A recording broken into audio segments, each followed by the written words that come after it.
Hey, everyone. Welcome back to the Gnomon live stream presented by Lenovo. I'm your host, Kyle Brown. I'm thrilled to be with you all this evening. We are streaming live on Facebook, YouTube, and Twitch this evening. Just a reminder, if you need closed captioning, please head over to our Facebook stream, Gnomon_school. There you can find the closed captioning. As you watch along this evening, we encourage you all to post your questions in the chat. Myself and our moderator are going to be keeping an eye there for our Q&A portion later, so please do that. We have a really exciting stream for you all tonight. The Legend of Vox Machina behind the scenes. A fantastic show that launched this year on Amazon Prime. I am joined by two amazing talents from Titmouse Los Angeles, art director Arthur Loftus, and lead character designer Phil Barusa. And before we jump in, I want to tell you guys a little bit about our guests.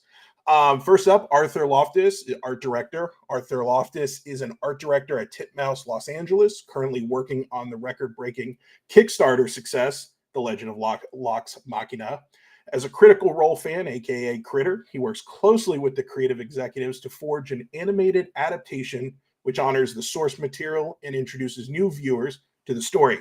Leading a team of 2D and 3D artists who bring fresh ideas to the world of fantasy action adventure cartoons, the group's passion for role-playing, or I should say desktop role-playing games, bring them together on the weekends. Arthur's previous credits include Voltron, Legendary Defender, Motor City, and Sons of Zorn. And then next up, we have Phil Barusa, lead character designer. He's an Emmy Award-winning artist with over 20 years of experience as character designer in the animation industry. He's best known for his work at WB Animation, where he created the look of the DC characters for multiple projects during his decade-long run. Phil is currently the lead character designer on The Legend of Vox Machina at Titmouse Animation, and I am super thrilled to have both of them here this evening to talk about this fantastic show. Welcome, gentlemen. Hey, thanks for having us. Yeah, of course, our pleasure. It's my understanding you guys have a really fantastic presentation to share this evening. I gotta say, huge fan of season 1. Hopefully, finger crossed. Looking forward to more from our gang there. But yeah, I'm looking forward to chatting with you guys this evening about everything that you brought, and I'll let you both take it away. Great, thank you so much. Yeah, thanks for having us. Yeah, huge honor to be hosted by Gnomon. I actually, in high school, I used to watch all these Gnomon instructional DVDs just to kind of learn. I had all the Feng Zhu DVDs and stuff, and just being able to kind of come back full circle and get to speak with you guys is a huge treat. And yeah, I guess just to jump into my backstory a little bit, I am art directing on the show. Phil is our lead character designer, and my background is basically I was working on Motor City and Voltron as a background designer for several years. I basically have been in and out of Titmouse for about a decade now. And I came up through the background track and kind of finally worked my way up to art director on this project.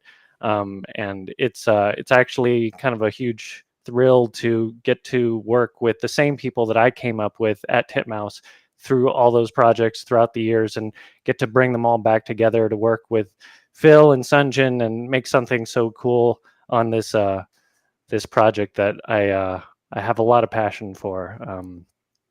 And yeah, I'll kick it off to Phil. Absolutely. Yeah, I guess a little bit of my backstory as far as animation. As you said, I've been doing this for a little over 20 years now. I started out my first in-house animation gig. I'd done some development on like a Teenage Mutant Ninja Turtles iteration and a He-Man that came out in the early 2000s. But my first in-house gig was a character design assistant position on Static Shock at Warner Brothers. It was, my big break. I had done a independent comic book that I got a grant to publish I had aspirations of being a comic book artist. Always loved animation, you know, Japanese anime, Disney stuff. But I guess I didn't see it as necessarily my career goal. I had this like diehard wish to just, you know, grind out comics, I guess. And I did a comic book, self-published it, went to Comic-Con 2001, I think, and sold like 50 copies. And most of the people that bought the book were actually industry professionals. And one of the people that bought the book was actually an executive in charge of production at Warner Brothers. She invited me to, you know, join the Static Shock team. And that was kind of my intro. Yeah, about, you know, the animation hustle is get comfortable, but don't ever really unpack your bags, especially back then. And especially when you're breaking in. So I worked at Warner's for a few years, did Cartoon Network for a while in the original Ben 10. Went to Sony for a second to do Spectacular Spider-Man with a buddy of mine who was the lead design. And then designed a couple like home video releases for Marvel Lionsgate. They released like 9 Marvel videos back in the day. I did the last couple of those. And then that's when I got the call from a friend of mine, Laura Montgomery, who was working with Bruce Timm. She said Bruce really liked my stuff. Brought me over to start designing like one of his new movies. And that kind of led to a really long, kind of decade plus long run designing the look for a lot of the DC brand stuff out at WB. It was a really huge opportunity for me. Like I think when I joined up, you know, I initially actually turned that job down, which was kind of nuts because I was like, oh man, I don't know if I can do superheroes, and I don't think I could do superheroes like at the Bruce Timm level. You know what I mean? So it was a little bit of stage fright. But yeah, and then I immediately regretted turning it down, and I called Lauren back. I was like, I'll take the job. She had already offered it to somebody else, but he didn't want it. Oh. So that's how quick things can, you know what I mean? Yep. Fall apart. Anyway, it was the stars aligned. Yeah, it was good that I got back in there. Yeah, and so yeah, I did that movie, and then I helped, you know, get that sort of DVD line going with them, and then I created the look for Young Justice and, you know, a bunch of other DC projects over the years. But yeah, it was a really long run. Do you want to go into like how we got into the project, Arthur? Yeah. Yeah, absolutely. I was going to say, if you guys want to take it away. Back into your, because we could do this. Sure. Arthur and I can both be long-winded. I love it. Like I said, everyone here wants to hear those nitty-gritty. I love, and I know the audience loves just hearing about everything that led up to this point, because I know just even me personally, as you guys just mentioned in your intros, you know, talking about this eclectic mix of inspirations and stuff. And as I was watching Vox Machina, I saw a lot of that come through, because you think like this fantasy title, you know, this kind of similar story we've seen, and it takes these curves and it has these opportunities to explore this wide array of characters and environments and places. So that's what I'm really excited to hear about from you guys today. Cool. So I'll shut up. I'll let you guys work your magic, no pun intended. Yeah, I think we're going to try to narrate, I guess, like our experience of creating the show, like just our memories. Like we could get into technical stuff at some point, but yeah, I think it's more just like how Arthur and I remember like creating the project and kind of our journey there. Yeah, absolutely. Beautiful. We can share some of this artwork here, and I'll just go into it. When I joined the project, it was basically before we had figured out that this would even be a series, and they were trying to just make this into something. You know, Critical Role had already been around for a few years as a live play game on Twitch. And they knew they had something. They had a pretty big audience. They were looking to turn it into something. And from what I had heard, they had actually pitched it around to a couple studios. And apparently it's really hard to explain to a bunch of executives what Twitch is and what a live play, Sure. tabletop RPG stream is. There's a Yeah. lot of words being thrown around. So Right. it didn't work out, and I'm sure someone somewhere is kicking themselves that they didn't pick it up, because obviously it's doing great now. Mhm. Basically, once that fell through, they decided to go forward with the Kickstarter plan, which honestly, it's a huge risk. Like Kickstarters, you don't just throw it out there and wait for it to turn into something. You have to put a lot of work into developing it and kind of organizing how that whole thing is going to launch. And I'm sure they had their worries. I was actually just tapped to do some background design and paint. So the piece up here right now was drawn by Kang Lei, my former art director on Turbo, and I threw some color on top of it. So, Yeah, we had fun. I had told Will Feng was line producing the Kickstarter trailer, and he reached out to me because he knew I was a huge nerd. He didn't know I was a huge Critical Role nerd. taking a So chance. yeah, it seemed like a safe bet, You I look guess. like you And yeah. paint miniatures. You're not wrong. They are right there. So yeah, I ended up hopping on for that. It was a really quick gig. I did a couple pieces like this, kind of showing what Emon could look like.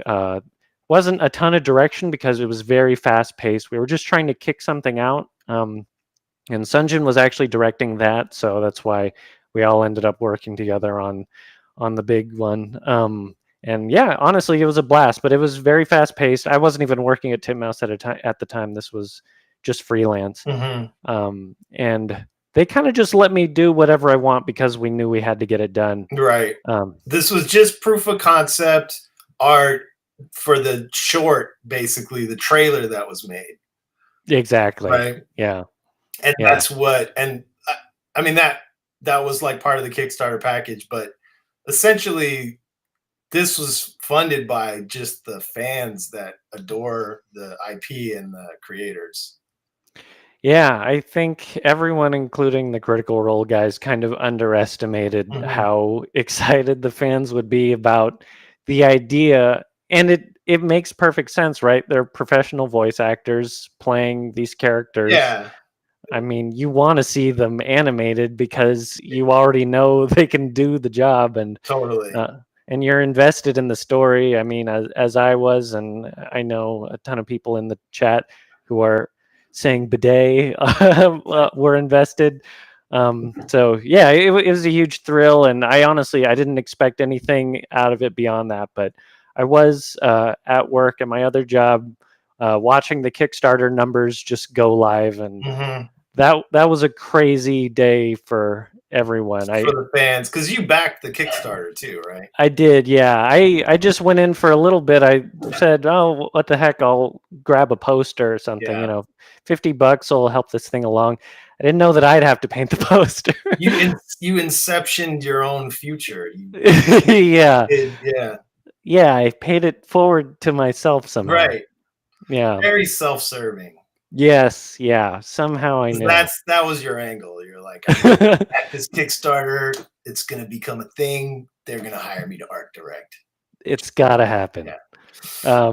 Yeah. So it was all a huge surprise, and obviously, yeah, the rest is history. It blew up and broke every record, and obviously we owe the fans a lot because Phil and I have been having a blast making this thing, and it'd be impossible without that. An embarrassment of riches, really. Yeah. Yeah. So, I mean, I guess I can kind of add my sort of Rashomon-like perspective on that, as far as like how I got involved directly with the project. So I actually I knew Travis Willingham, who's one of the creators and the voice actors behind the show, the live stream, and the IP in this campaign, because there's multiple campaigns. I'm sure a lot of folks already know that, but yeah, in this campaign he plays Grog, the big dude. And we had worked together on a Batman movie that I was the design lead on. He played like one of the heavies. It's called Batman Bad Blood. So we met working on that movie. Actually, we met promoting it because we're both part of the WB like promotional tour. You know, I think we met in New York actually, either at a New York Comic Con when we were promoting the movie or at like a Paley Center premiere or something. We hit it off. He was like, it was interesting meeting him. I'm a huge Full Metal Alchemist fan. He played Roy Mustang. Oh, And, yeah. oh shit, you played Roy, and I don't know if we're allowed to curse. I'll keep it to a minimum. You guys are all grown-ups. Yeah. But yeah, no, we connected on that like promotional thing, and he was really into the art. He loved the art. He played this big, heavy, sort of muscle bad guy named Heretic, and he was like, "Yo, do you have any of the sketches laying around?" And I was like, "I'll do you one better. I'll just make an original piece for you." So I did a sketch of his character, and yeah, we had fun. And then I didn't, then we both went our separate ways doing our various projects and stuff. I didn't work with him on any other WB stuff. So that was before I even knew what Critical Role was,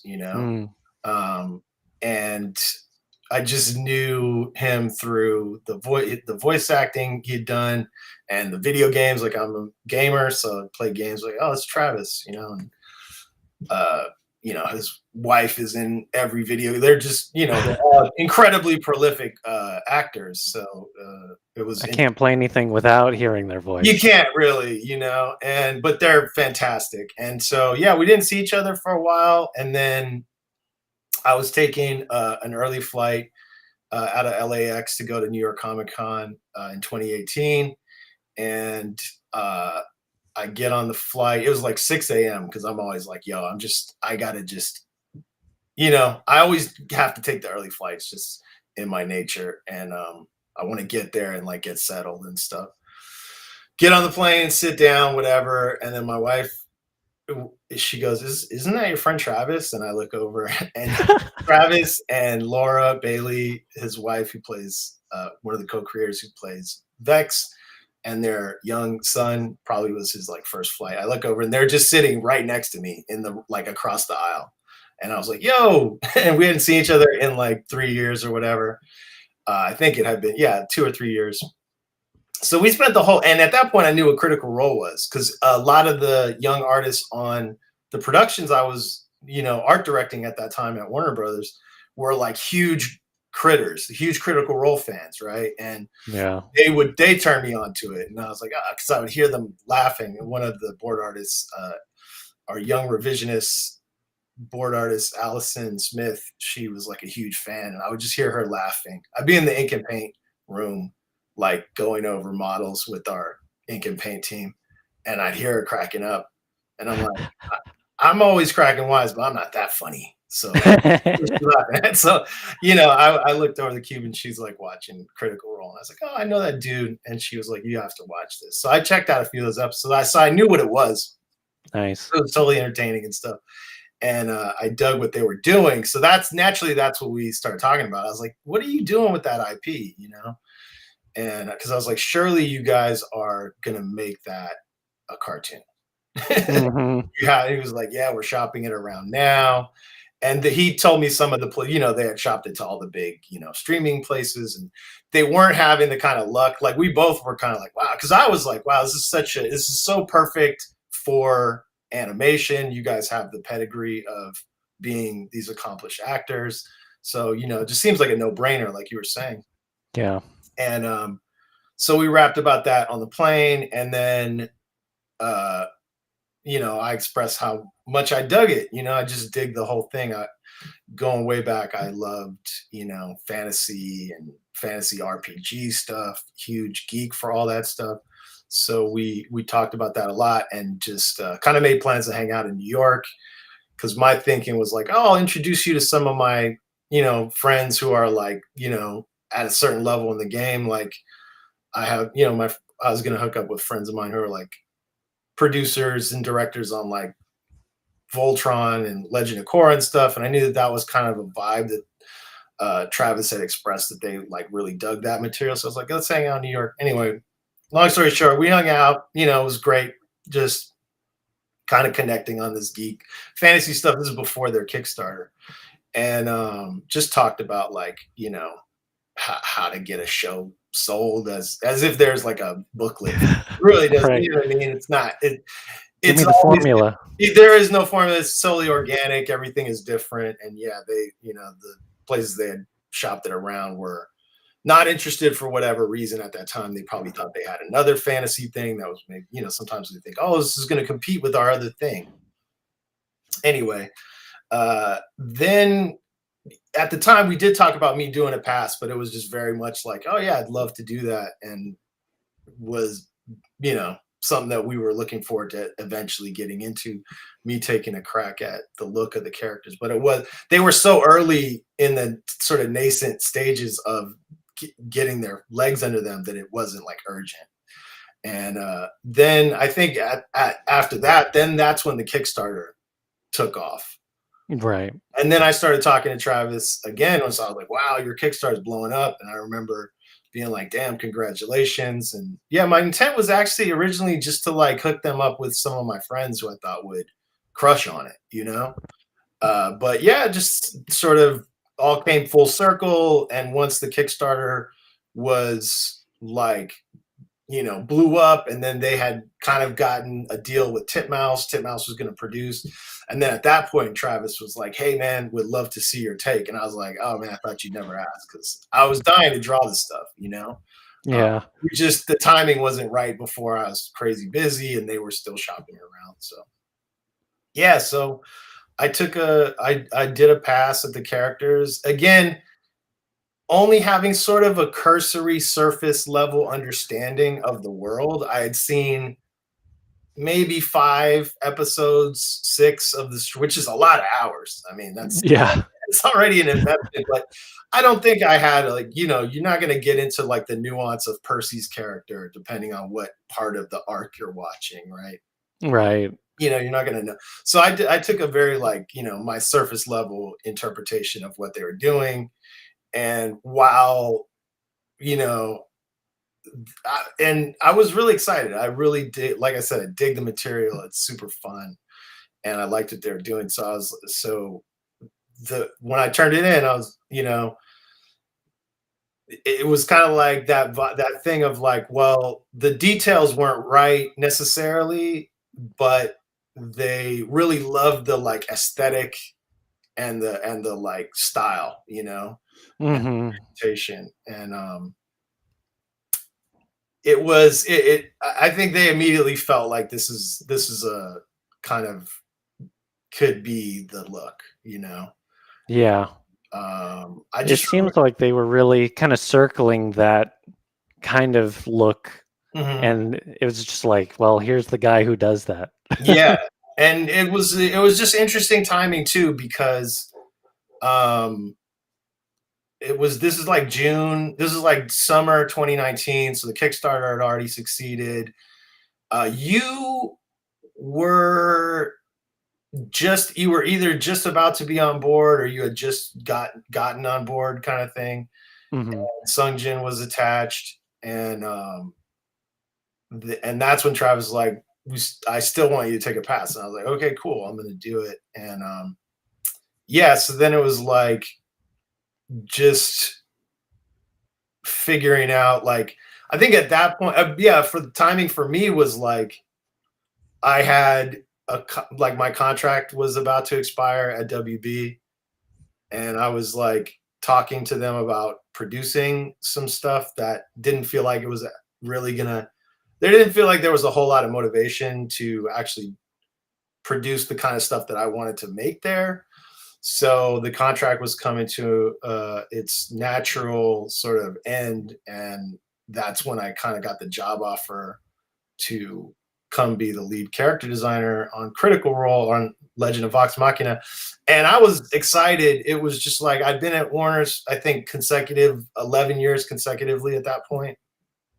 And I had drawn like every superhero like 1,000 times. And I still have like great affection for it, and was very happy. I could have kept doing it, but it just seemed like the timing was perfect. And I love fantasy. Like it's my first love in terms of genre and like the kind of material that I would just naturally gravitate towards drawing. And so the only question for me at that point was, because now you and Sungjin were attached and we had never worked together before, though we had mutual friends. Right. And I was like, knowing that they really dug my take, but that, you know, you guys rightly, had they not introduced me into the equation, you guys would have had more like of, you know, you could have kind of done your own search for a design lead, right? So I was, you know, that was the only sort of, not, I wasn't trepidatious about it, but I was like, okay, how's this going to work out? But luckily we just kind of like immediately clicked as far as um you know, having very compatible visions for the look of the show. And yeah, and also just on a personal level, like we were able to immediately kind of fall into a good rhythm. um you know, we had our own lanes to explore, but Right. we had this very compatible vision, and we got along pretty immediately. So Yeah, it was kind of like coming at it from two different angles, but our sort of process, the things we were looking for from those angles, just kind of clicked nicely. And I mean, honestly, when we found out that we were gonna have you come over, we were high fiving because we just that's awesome. we could not believe that that we'd get to work with you. And yeah, it's been an awesome ride. That's so, I mean, that's so nice to hear. It's super gratifying, you know, because I felt like, you know, we're all coming at it from our own point of view. And I was like, these young dudes want to do their own thing. They don't want but I, you know, and I'd only heard good stuff about both you and Sunjin from our mutual friends and stuff. So I had no reason to not be, you know, by and large, I was excited. And I wasn't like, oh, this is going to be rough or anything like that. And it wasn't at all. It was just like we all had our lane, but we really just kind of gelled. And yeah, I was just super. That was super. That was really gratifying to kind of have that warm welcome too. And there was just so much enthusiasm, inspiration, and excitement in those early meetings. Like everybody was so psyched to be there. Like, Yeah. you know, you got to think these creators, this is their dream. Like how many people get to like materialize this type of a dream, you know what I mean? And you know, like it's such an I would say it's a fairly unlikely success story to an extent, but it's also one that's easy to get behind. One of the things that I love about the IP, and specifically about the way that it was created and the people behind it, is even just from, because I did catch up on, like, I have not watched anywhere near the entire Critical Role universe of, you know, Yeah. streaming shows, but like I do appreciate that it's comes from a very genuine and sincere place. Like they were just talented actors that wanted to play this game, that started streaming it, and you know, they paid their dues too. I mean, not just in their art form, in which they're all, you know, incredibly storied careers, but you know, doing live streams for charity and stuff. I mean, I think that's like, it's the art itself comes from a pure place. And I think that that's like what another thing that really excited me a lot was, I'm on the ground floor with the people that created this thing, and there's nobody that loves it more. There's nobody that knows it more, you know. And that was a very different experience for me from working on these like legacy IPs that are like these really, you know, like dense, you know, 80-year history of these characters, and everybody who created them is long dead. So they're, you know, as great as they are, they're wholly owned by corporations. We don't need to get into all that, but it's a different vibe. You know what I mean? Like nobody, when we're in the room with the creators of the, you know, Critical Role, it's like you're right there with the source, you know. And I think, you know, I think we both like, just remembering how much excitement there was in the room when we were pitching our ideas to them. I mean, that it was intoxicating. It was almost overwhelming, you know. It's been so long since I pitched designs and art to people and have them flip out and be so into it. And I was like, wow, this is crazy. You know what I mean? Yeah. We were, Yeah. I think we were all feeling that though. You know, it's easy to like, if there's any jadedness at all, it kind of the mask fell off. You know what I mean? Totally. There was kind of this vibe at that time of like, we broke the record with this Kickstarter, and now like we're pulling in talent that like before, if you told me it was going to happen, I wouldn't believe you. So it was just like, it feels like anything is possible at that point, and just the adrenaline high of like being in that room and showing them our work. And like you said, like they get so excited, like they're fans of the artwork that's made about this thing they're making. That's why Travis and I hit it off, was because he really connected with the art on that Batman movie that we did together. But I'm not proud of everything I've done in my career, but that movie came out really cool, you know? And I was really proud of that work too. And he was really into it. And so that was a lot of fun to just, connect with somebody who's an artist in their own, milieu or field, but they really love the other aspects of it, which shouldn't be surprising. I mean, most folks that get into this at any level are fans, but it was just, that was how we connected. And just that was the big, when we started having those early design meetings, that was when I knew I made the right choice to come over, because it was like, wow, like this is just a different vibe, everybody's here because they love this thing, and man, just the opportunity to draw this world is crazy, because it's such a great opportunity to, again, just be at the ground floor of something. Even though there was already so much texture they had created, really. I mean, because I talked to Matt and I was like, you've been thinking about this world your whole life, and I'm sure that on some level he's been thinking, if not his whole life, for a long time, right? And then they had already been playing for years, and also there'd been tons of amazing fan art, and it had been realized in various media, comic books and official stuff outside of the fandom. So there was plenty of inspirational source material, but it hadn't been done in animation. So that was like, oh man, we're at the ground floor. Like, this is uncharted territory to an extent, to where, you're working on Superman or Batman. Awesome. Love it. But like, there's so many, you're standing on the shoulders of giants, so many great iterations in the past, and that are, on one level or another, are going to inform you, whether it's like you're riffing on what they did or whether you're intentionally departing from what they did, whereas I think with this, like, it was just a wide open field, but we had the best guides because they knew everything. And then they made the field. And of course, with you being, I think you were the brilliant, perfect choice for art director, because, you have all the requisite skills and temperament, which is important for art directing, but also know the material, and I think that also helped, like, really guide the team once we started expanding the team and stuff, Yeah. It was perfect. It was a perfect, sort of match to artist to, position in that way.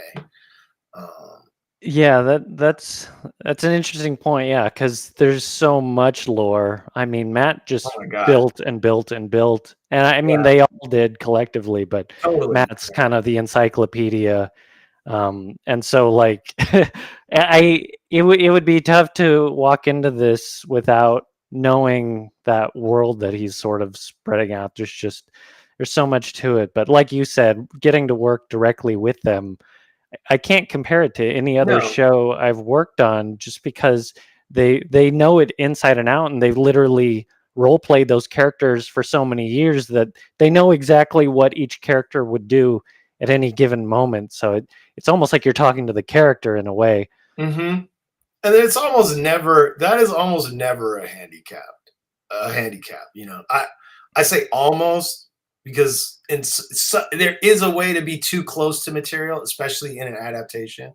But they're very flexible too. That's the other great thing. I mean, you know, working with them, they show they're they have like a really cultivated like sense of allowing other voices in the room, you know. I think, and I'm guessing here, but they're mature artists who have been in their respective field successfully for 20 years. So that's paying dues, that's taking your lumps, that's learning to work with others. Those things come into play big time, you know, when you're creating in a collaborative environment with other artists. And so yeah, it's like I'm constantly finding that like we can pitch ideas that are not canon, that isn't what they were thinking, that might not even be in the script, but we're just like, hey, this would be really cool, you know, this way. Could you imagine it this way? And they're not always on board, but a lot of times they're either willing to entertain it or they'll get on board with it, you know. And it's a very like there's a tremendous amount of generosity, very generous give and take. It's very collaborative. It's so yeah, it as far as like the chemistry and the like sort of team spirit energy and marrying that to such a fun IP, you know, it's like I don't think it could be much better. Like yeah, it'd be like, you know, if you're doing Marvel, like I don't know how this will work, but imagine you're in the room with like Stan Lee and Jack Kirby and you're pitching it to them and they're actually like, you know, there's also a tremendous humility, even though these are successful artists. So I think that's a big part of why it's successful in terms of like the collaboration, because there's not really a lot of ego, you know? Yeah, there are plenty of talented creators out there who really like holding things by the reins and not really giving an inch because it's sort of their vision. And these guys, I remember the first time I met Matt, he said, you know, I trust you implicitly, like with these kind of design choices and stuff. I forget exactly what we were talking about, but I had never heard anyone in animation tell me they trusted me implicitly, and I was like, Yeah. we'll see how it actually works out." But Yeah. he did like it. They were actually willing to They put were their baby in our hands. they were sincere. Yeah, and that's how you know when there is something that they're like absolutely has to be this. Then you're like, okay, because it's the picking your battles, you know, kind of thing. And like I think they do that intuitively well. I think again, partly I think there's a maturity level there, because if you're gonna have a decades long career, you have to learn how to like allow space for other people to create, you know. And it's the most fun way to do it anyway, you know. Yeah, But I yeah, definitely think there's elements of their live play game where you can see them sort of letting people, and maybe that's the nature of the game, is to trust the other people at the table to push the story forward, and they really seem to have taken it to heart. And with kind of Matt letting other people run campaigns in his world and stuff too, it really feels like there's a lot of sincerity and willingness to share that world that yeah, I really appreciate. very organic in its how it's created, and there's a spontaneity there that they have to be willing to allow it to express itself, you know. Yeah. Yeah. Should we look at some artwork? Yeah, did you want to talk about that piece at all? This was the poster, so this was one of our first big collaborations together. I mean, I didn't do much. I just drew the little characters on the deck. I mean, it's a beautiful piece. You know, that's a cropped part of like the big, that big panorama painting that you did of Emon, and then there's like a little bit of the airship in there, Yeah. And then I think you were working on that painting when I first started coming to Titmouse meetings in-house, which was it like September or October 2019 or something? That sounds right. Yeah, I was definitely picking away at this for a while. It's massive. And actually, by then we actually had fairly locked in the character designs because we kind of locked them in over the summer. I remember when I was first discussing them with you and Sungjin, it was over Zoom calls, and Yeah. so then there's only a few details that those are their back views, but there's only a few details. This is, I think, before I had done turns or anything like that. There's only a few details that are not correct. Mm-hmm. You know, they're most like Pike doesn't have her ponytail yet, or Right. the little bun rather. So there's like some slight, and I don't think I'd figured out the back view of Keyleth's antler headpiece. Mm-hmm. So because I hadn't drawn a back view. That's now I can tell we don't have to get any closer, but now I haven't figured out the back view yet because that's long. But Yeah. so that was that, and that was just kind of like we were just doing this as like a kind of just a poster, right? Like, Yeah, I think this ended up becoming the actual $50 tier Kickstarter backer poster, but it was also sort of the proof of concept piece for what the show's gonna look like. we have in a lot another of one of ways. those later. Oh yeah, yeah, and I remember it was an interesting conversation because it's the Kickstarter backer poster, and we were talking about should it be an environment shot. Like this is essentially the first time you're seeing our version of the world. And instead of going in close on the characters, we kind of let them be more of a foreground element. Just sort of, you kind of whet people's appetites by showing them the place first. I like that a lot, actually. I do, and also the scale, right? Because like the world is such a bit. I don't know if it's too cliche to say it's the one of the character, but it is like the world that they have their adventures in is so like grand and nuanced because it's been part of this game for 5-6 years and it's been in Matt Mercer's brain for however long. Yeah. He won't say. But I'm sure for a while.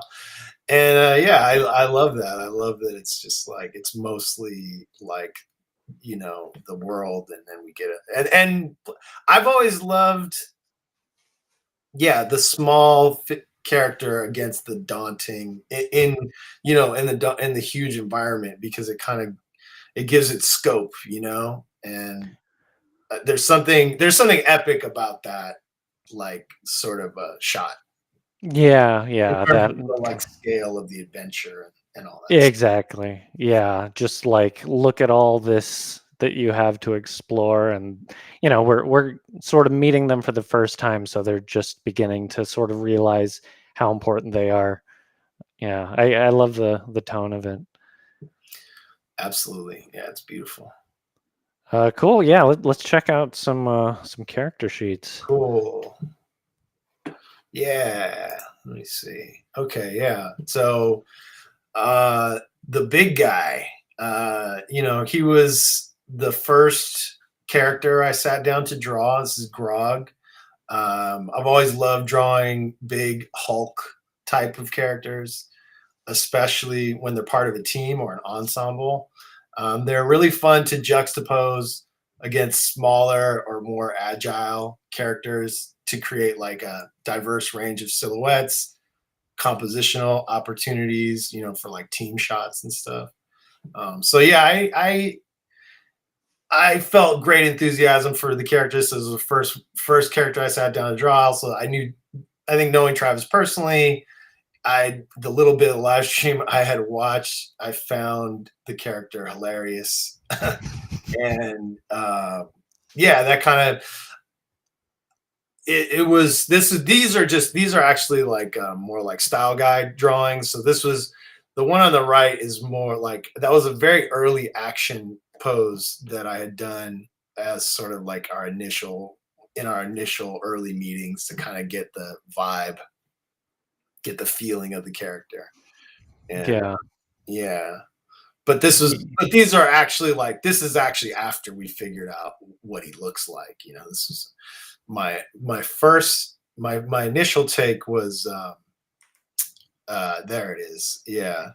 So it's the initial take has like, you can see it has like some good like bruiser barbarian energy to it, but he's too seasoned looking and maybe a little too angular, right? Like it doesn't have the charm or the cuteness for the Grog personality to come through. And anyone familiar with the show or the live stream will know that like he's as much a comedic character as he is an action character. So these design, and again, these are like literally my first sketches. Although that axe was not, I had a different axe that I had drawn that was like way too elaborate. So that axe is actually one of your designs that I dropped in there. Yeah, I forgot about that. Yeah. So yeah, this is like my first pass, and I think Travis really liked certain things about it, like, but it wasn't right. You know what I mean? He liked the mutton chops, but it was like that's not really the character, At this point, or really ever, because at some point in the campaign he gets a beard in the live stream. So he's got a little more of like a thuggish kind of vibe going on. And, yeah, this dude, he feels a little too seasoned. It's like he's got the crazy eyes, but he's not cute enough. Right. Yeah. He's just scary. He's just a killer. So here, so this is like the round 2 art. This is after getting feedback from Travis and discussing with you guys. So this is like my second pass, and we had a meeting in between. Added roundness and bulk, made him feel like younger. You can also see like the immaturity of the character on display here with the like big crybaby face. We don't ever go that far with the crybaby thing. Like he does cry in season 1 when Pike leaves or whatever, and I think episode 5 is like when we see him really like sobbing or whatever, but he's not like snot coming out of his nose. I was trying to get a feel for like, okay, how juvenile or infantile is he, right? And I think there's a lot of room. He's pretty simple-minded, right? Like there's a lot of room to explore that. I think, what's the description from the pitch material? It was like he's the Hulk meets Homer Simpson. Yeah, he definitely gives me big like late stage Homer Simpson's vibe, especially when like him and Pike and their dynamic always reminded me of like Homer and Lisa, kind of like the smart little one and the big dumb guy. Yeah, I love it too, because it was definitely, that's when it's great getting feedback from other artists and creators and people who know you guys, especially you. The material, the characters a lot better than both Sungjin and myself. At this point now, I know who they are, right? It's only taken me 3 years, but like back then, it's like I was like, oh, okay, so he's like got this whole other dimension to him, and it was really helpful. And I think this is like, these drawings are like when it started to feel like, okay, this is Grog. This captures the spirit of it. There's like a goofiness and a cuteness to him that I really like, Yeah, he's the heart of a lot of stuff in the story. In a lot of ways, just like the simple, well-meaning one. Yeah, that will also kill everyone. And here's the like final model. We kind of got to finals pretty fast. Like, I was doing the last turns. I was doing the approved tape from the approved 3/4 front. I was doing all the main model turns by like December. I came in house in October, and we got all the main models approved through everyone. I think even through Amazon and everybody involved. Yeah. And I was doing them like in early December. I was already doing these turns. and it was pretty much landed. We landed them all quick because we were cranking, we were working hard, and we had the creators right there, you know. So you're constantly getting the like right feedback, and they know they know exactly what they want, especially with the main characters. At this point, Sungjin wanted to make his ears like a lot bigger, and I was worried it would make him look too dopey, you know, and like less formidable. But after playing around with sizes a bit, I think we found a compromise and came up with something that feels unique and adds to the overall appeal of the character. Like Sunjin would draw like really big ears on him, and I was like, that's too big, you know, like because my instinct was to go small with the ears just so that he feels more massive. I don't know, maybe it's just me or it's like kind of a nuancy thing, but then when I talked to Sunjin about it, he was like, yeah, I feel like there's something unique in there. So we did find something that I think looks right and feels good. And I agree that it adds like a charm in there. It adds a uniqueness to the character. I will say that the footage we get back from overseas, the size fluctuates a bit. Like, I don't know if they're comfortable going as big as they are depicted on the model sheet, though sometimes they are. But yeah, we just pushed that little detail. Do you remember anything about working on Grog? It really is just crazy that we got through all these designs so quickly. I think part of that's got to come from the creators just sort of knowing what they want, because I imagine that isn't usually the case. You're probably dancing around it for months, trying to nail something down. Absolutely. I think they definitely knew what they wanted, and like, at least for my part, I knew what I wanted them to feel like. And yeah, we were just communicating really effectively, I think. And I think that's it. Like, it is the fact that the creators are in the room, because I think even with the talented executive sort of leadership, whatever, if it's not your creation, you might second guess yourself more. You know what I mean? So yeah, and they stood behind it fully. Nothing lukewarm about that approval. Exactly. Yeah, we always had confidence based on that. Yeah. Great. I've got Keyleth here. Oh yeah, Keyleth. So yeah, so this is like these are my first sketches of Keyleth. Near the mark in some ways, but the major note from Marisha was that she felt too young. Right. So yeah, while Keyleth is meant to have a certain awkwardness and naivete, which is 100% part of her charm, she's still an adult. And in season 1, we have hints at a potential romantic relationship developing with one of the other characters. So we didn't want her visual to read like underage, you know? Yeah. Clearly she's a grown up.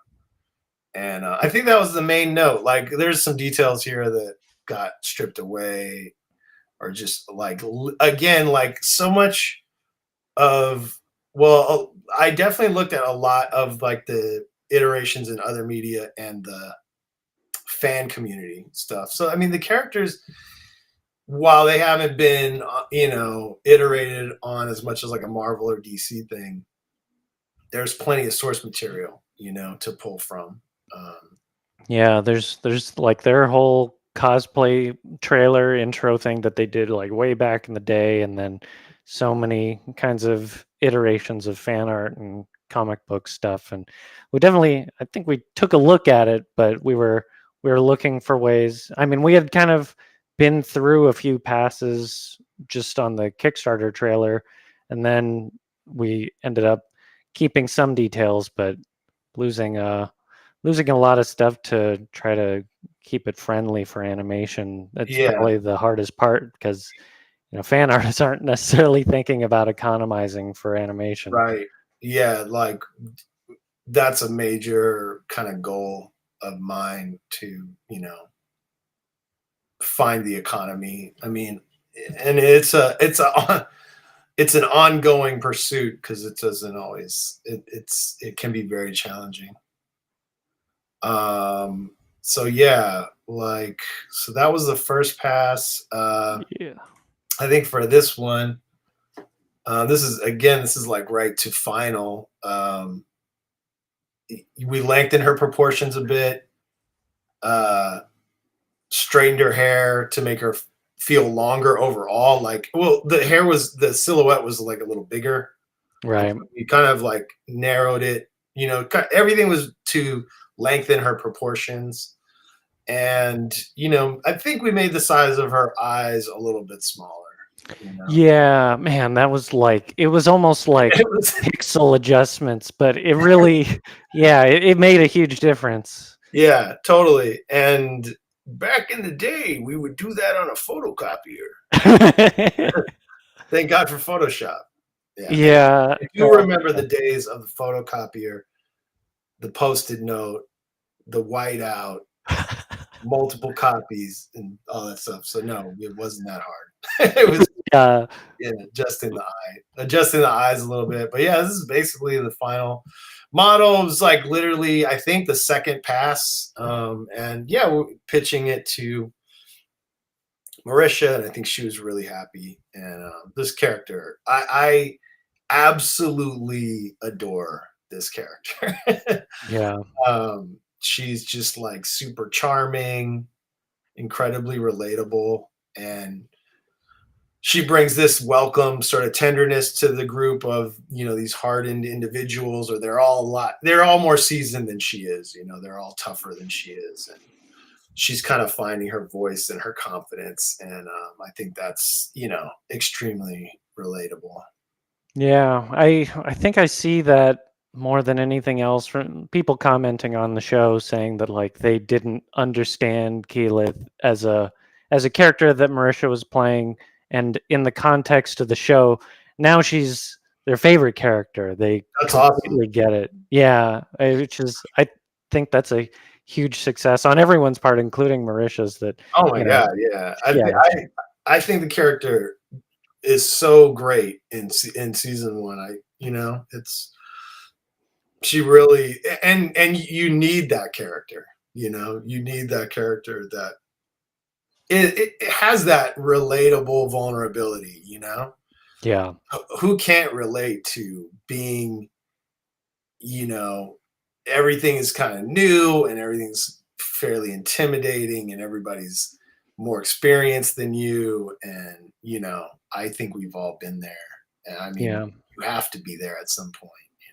yeah. It's where we all start. Exactly. Yeah, and these are just like sort of style guide stuff, expressions and promotion stuff. But yeah, just a lot of fun drawing her. I don't think the design, it's why again with her, like she's one of the easier ones to draw. Just talking about line economy.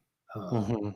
So she's always fun in that way. Like you're never like dying, when you have to draw her a bunch. So Yeah, I think she probably comes back drawn correctly more frequently as a result because there's yeah, just less stuff to figure out. Scanlan is the easiest.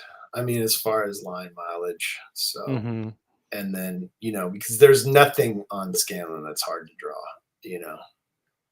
There's Yeah, the only thing with her is that like antler headdress can be tricky. That's it, just turning it. yeah, But I don't have complaints as far as like the footage. We're obviously working with a tremendous overseas studio, Production Rev. Shout out Production Rev. yeah. Rev Amazing. is amazing. Yeah, so they really like just made us look like rock stars with their contribution.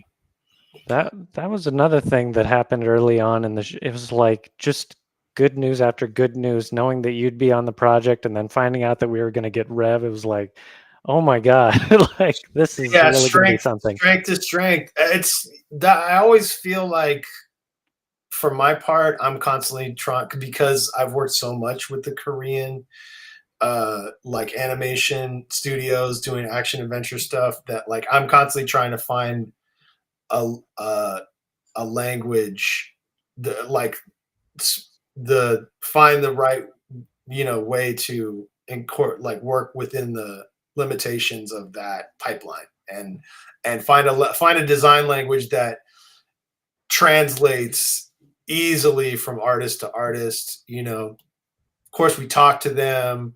There's a language barrier, there's translators. At the core of it, we're all artists, so we communicate visually and just giving them something that it plays to their strengths. That's literally like one of my primary goals as a designer, is to find that through line, and everything is curated for that relationship, for that dialogue to take place. That's like, literally a visual language that we're all sharing, and it's about articulate repetition of like theory. You know what I mean? Like you constantly reinforcing. If everything you're designing, if it's not reinforcing the language, it's going to be confusing. So like I'm really, I don't say neurotic, but I'm very like specific about like what we send over, how it gets sent over, and I think you and I are very similar in that way. Like everything is about how clean the package is in terms of what it communicates to our team, and how like the ease of use. You know what I mean? Plug and play, if we can make it that way. This is a really hard show to I would say animate. It's a hard show to design, definitely a hard show to board, but the animators have arguably the hardest job. And Definitely. they don't have equity in terms of, we've invited them to be part of the conversation as far as design, because they're brilliant, and if you don't do that, you're kind of missing an opportunity to be critiqued by people that are amazing. But just in general, the Korean animation component it's less creative and more technical. So we're trying to give them as much equity as we can in that dynamic. You know what I mean? So because they don't have a say in what's in we have some say, as far as the art, that's our, territory. We're not, contributing at a story level, but at every stage you have to have sort of a communication, I guess. Yeah. I think it's worth pointing out that the artists themselves don't speak English, so you literally need to communicate to them through drawing. And having a tidy package, it really makes the show possible. I think one of the best compliments that I've been paid on this production was hearing from them that they love drawing this stuff. They love drawing the characters, and that's incredibly gratifying, because I mean, I'm designing for, when it comes down to the practical aspect of it, like the first audience outside of our bosses and approvals, our first audience is like the board team, giving them what they need, and then primarily creating something that the animators can apply. So they're really my primary concern, at the very top of the priority list. Yeah, it's high praise, and we have so much respect for them. I mean, my God, they're consistently one of the best studios I've ever worked with. Fantastic. We can hop over to Percy. Oh yeah, this guy. Okay, so this stuff, I was like, oh, do we have to show that? Arthur didn't twist my arm, but I thought it would be good to look at it. This is my first pass at Percy. As far as the like surface details, it's the most informed by what was in the Kickstarter campaign. As far as like what Titmouse did, like the cosmetic details are the most informed by that like phase. It tends toward brighter colors and these more like fanciful, sort of ostentatious details.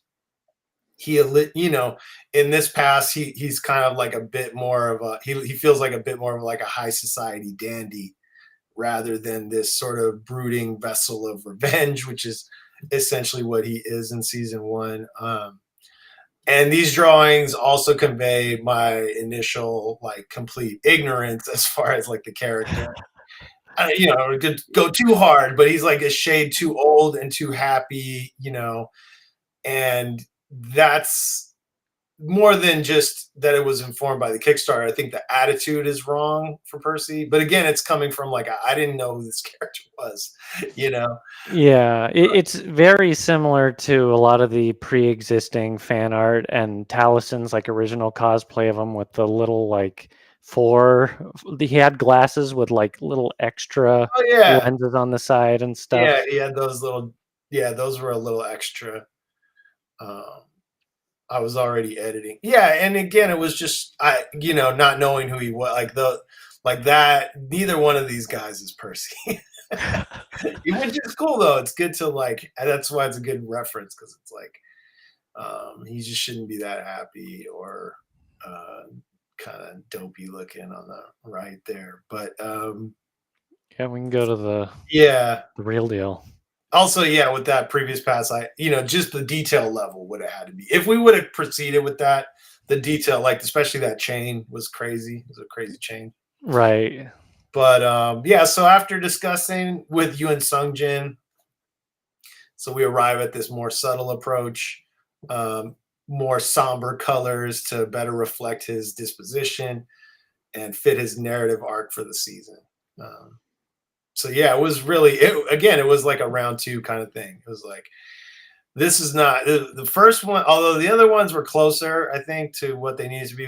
That one was really way off. And then we discussed the characters like, oh, he's possessed by a demon. I'm like, okay, yeah, Travis would tell me that. And he's like, you know, he has a very dark arc. You know, he's kind of got the Batman origin of the tragic past. You know.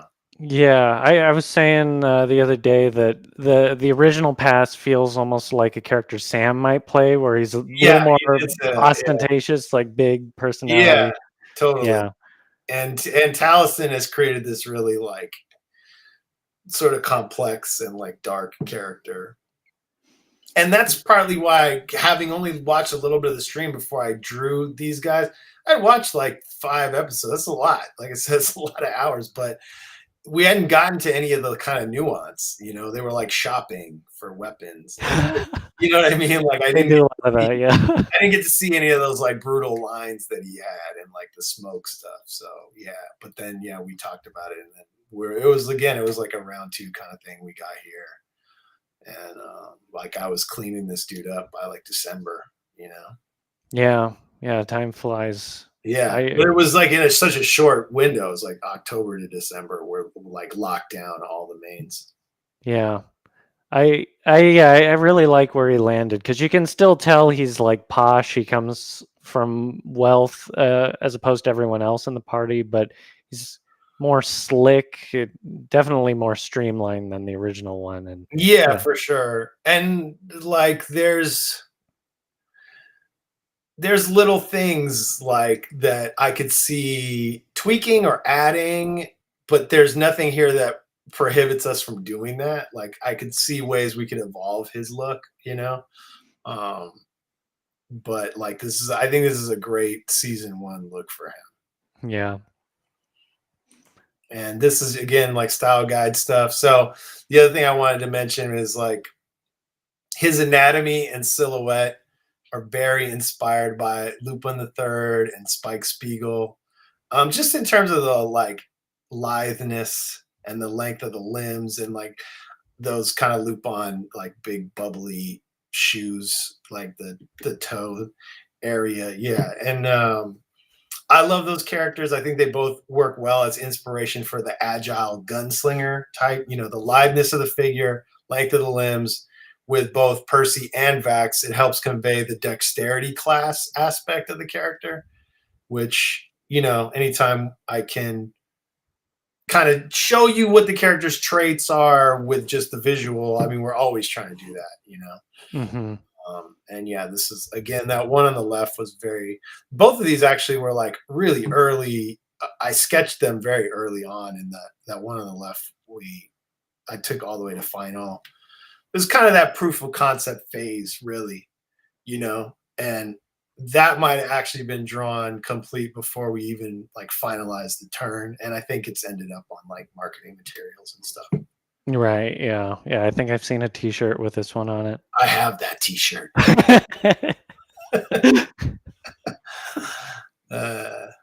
And Pike, yeah, fierce yet adorable. I love drawing Pike.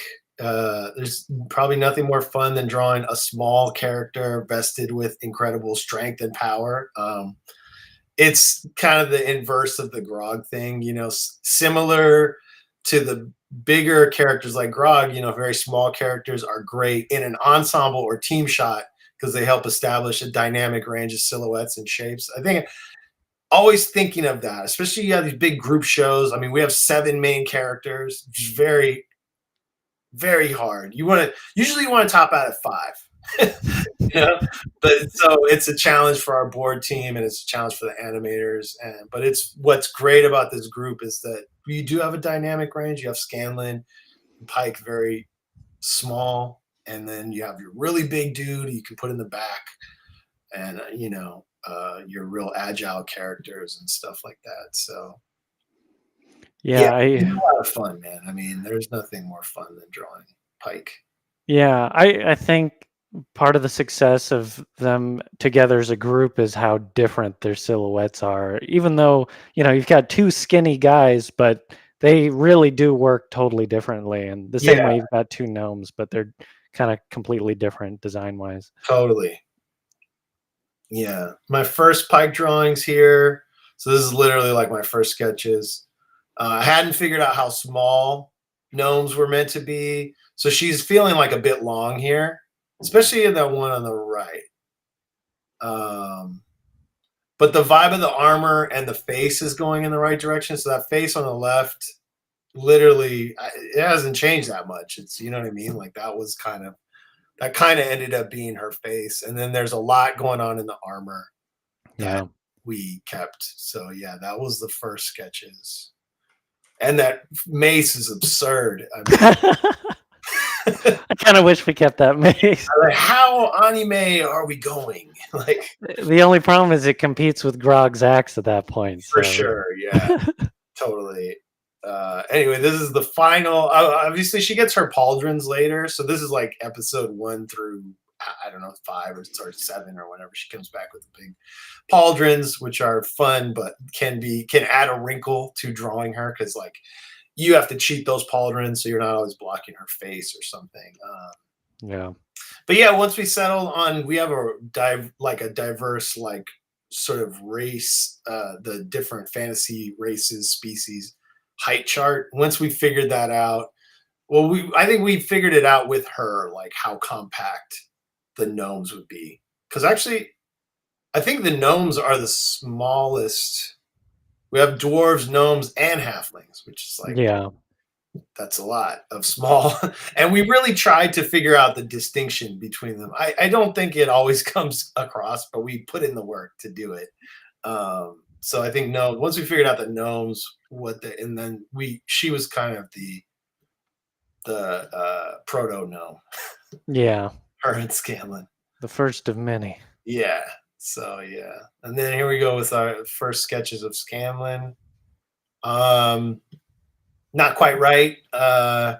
And this is really just like right out the gate, He has the requisite sort of mischievous look, but he looks too unkempt and somewhat feral. I think that's how Travis described him. He's like, he's kind of feral, And I was like, yeah, like, but then we talked to Travis and came back with the next look, which is, we were calling it the other day, Arthur calling it the lounge lizard Scanlan.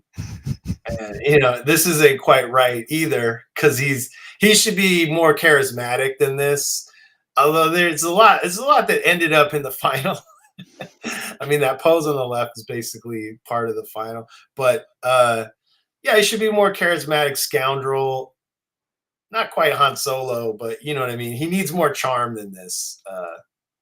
I still like the tooth and the gap tooth. But yeah, He I is know. funny. Yeah, it is.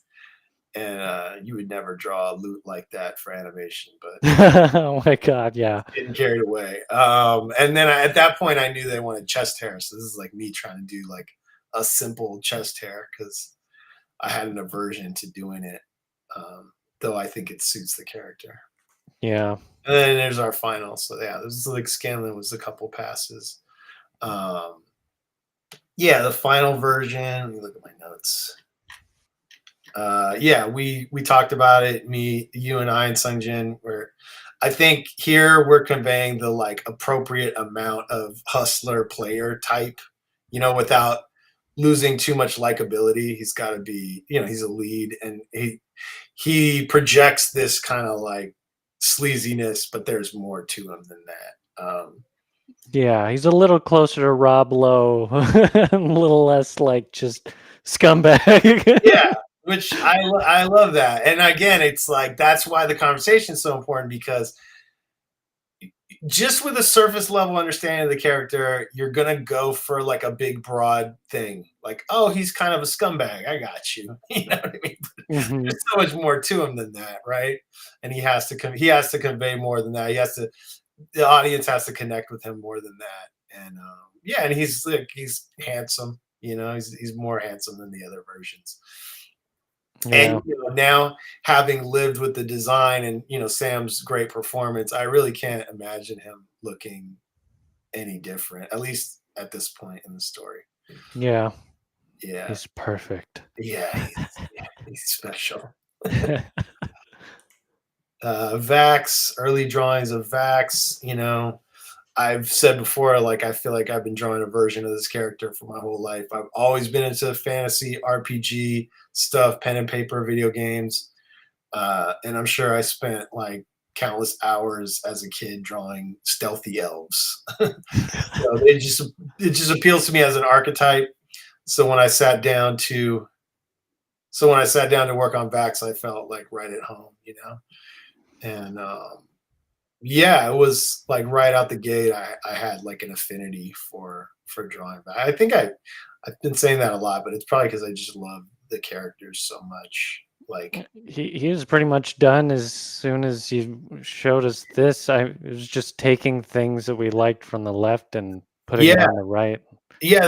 I think we tightened up his boots a little bit because they have a little flare here, and we lost the undercut. Like Liam has they all had very specific things that they know work for the character that they've created. So that's what's great, is if you do something that just doesn't gel with their vision, like right away, and it's like, no, that's not Vax. So it's like, cool, we didn't. And that's why you don't end up haggling over stuff or going back and forth and committing to something and then having to change it later. It's like Liam, along with all the other actors and creators, they knew exactly what they wanted from jump, really. Yeah. Yeah, so the first pass was pretty close to the mark, and then so now we're at like sort of finalizing. Again, we tightened up those boots, but there wasn't really this, and this is just the kind of cloakless version to show the anatomy. And again, with the more dexterous characters, I like to emphasize their traits with the shape language that emphasizes their quickness and their agility and stuff. So Yeah. It's interesting seeing him with Percy because he's got just a little bit more mass at the top. He's a little more top heavy, but they're both kind of like these string bean guys. But yeah, and I mean, I think that suits. Also, you got to remember that when this is being translated by a lot of different hands, subtle things don't translate as well. So if you were to give Vax like a very middling build, he might come back too bulky a lot of the time.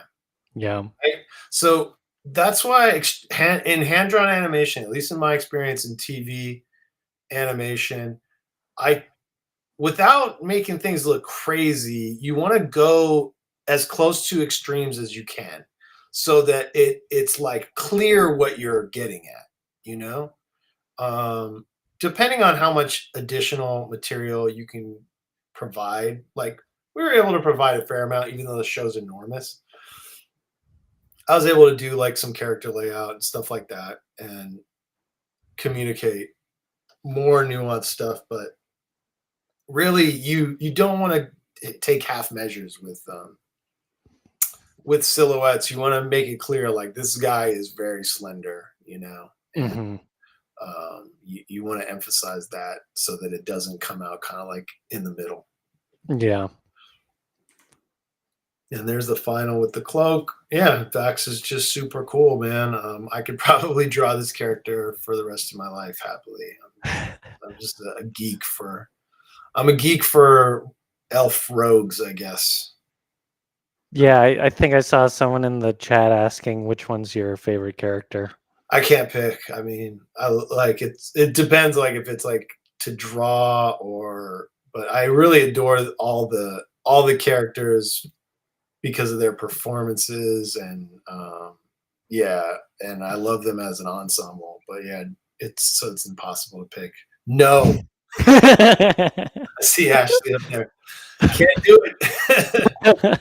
I really love drawing all of them, but yeah, there's something fun about the dynamic sort of relationship between Pike and Grog, both visually and as a unit. So I love drawing them. I won't say they're my favorite because it's just impossible.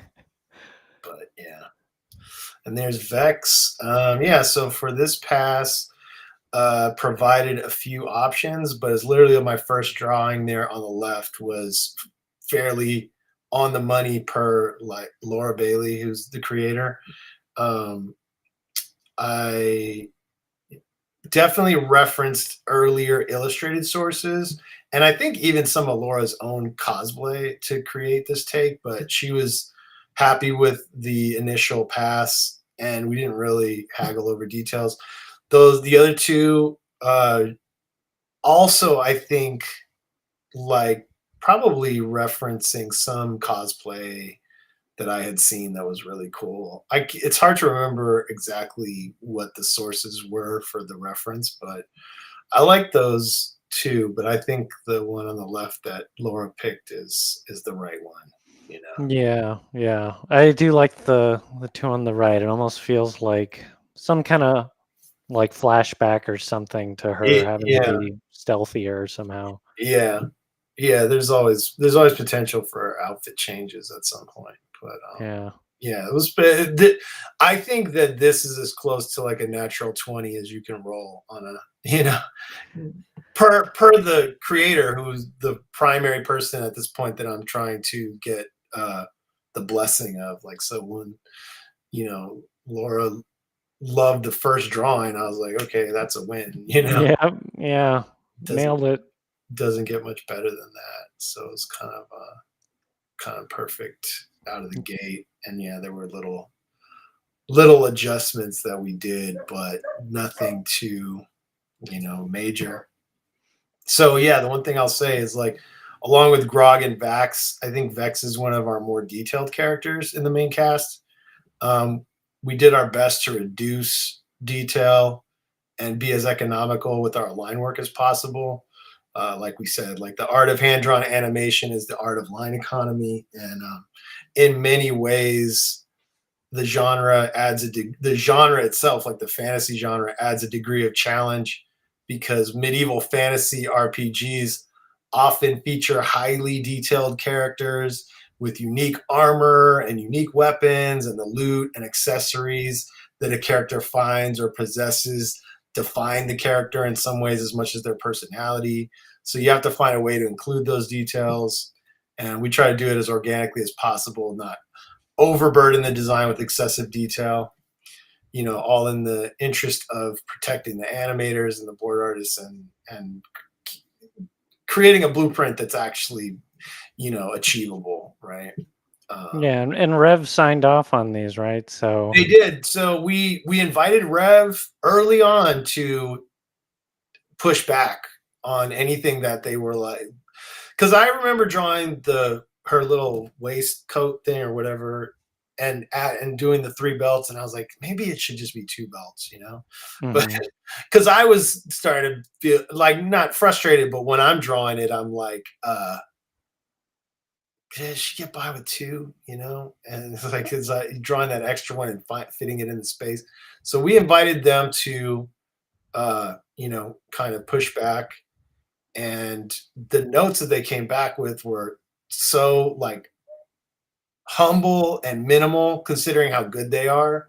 They did not want to like, I mean, they had tremendous respect for like what we had done, and they just kind of like gave. So if you just go back to the original slide, like the first one, you can see that on her belt here, the only difference really is that the belt has you know, you can see the leather, you know, the buckle, you can see the leather in the middle, whereas Yeah. the final model, we just made that was their only note. You know, we lost the pouch because we didn't need it, and I ended up switching the feather to the other side of the head because when I started doing the turn, it didn't make sense on the other side with the shape of her hair.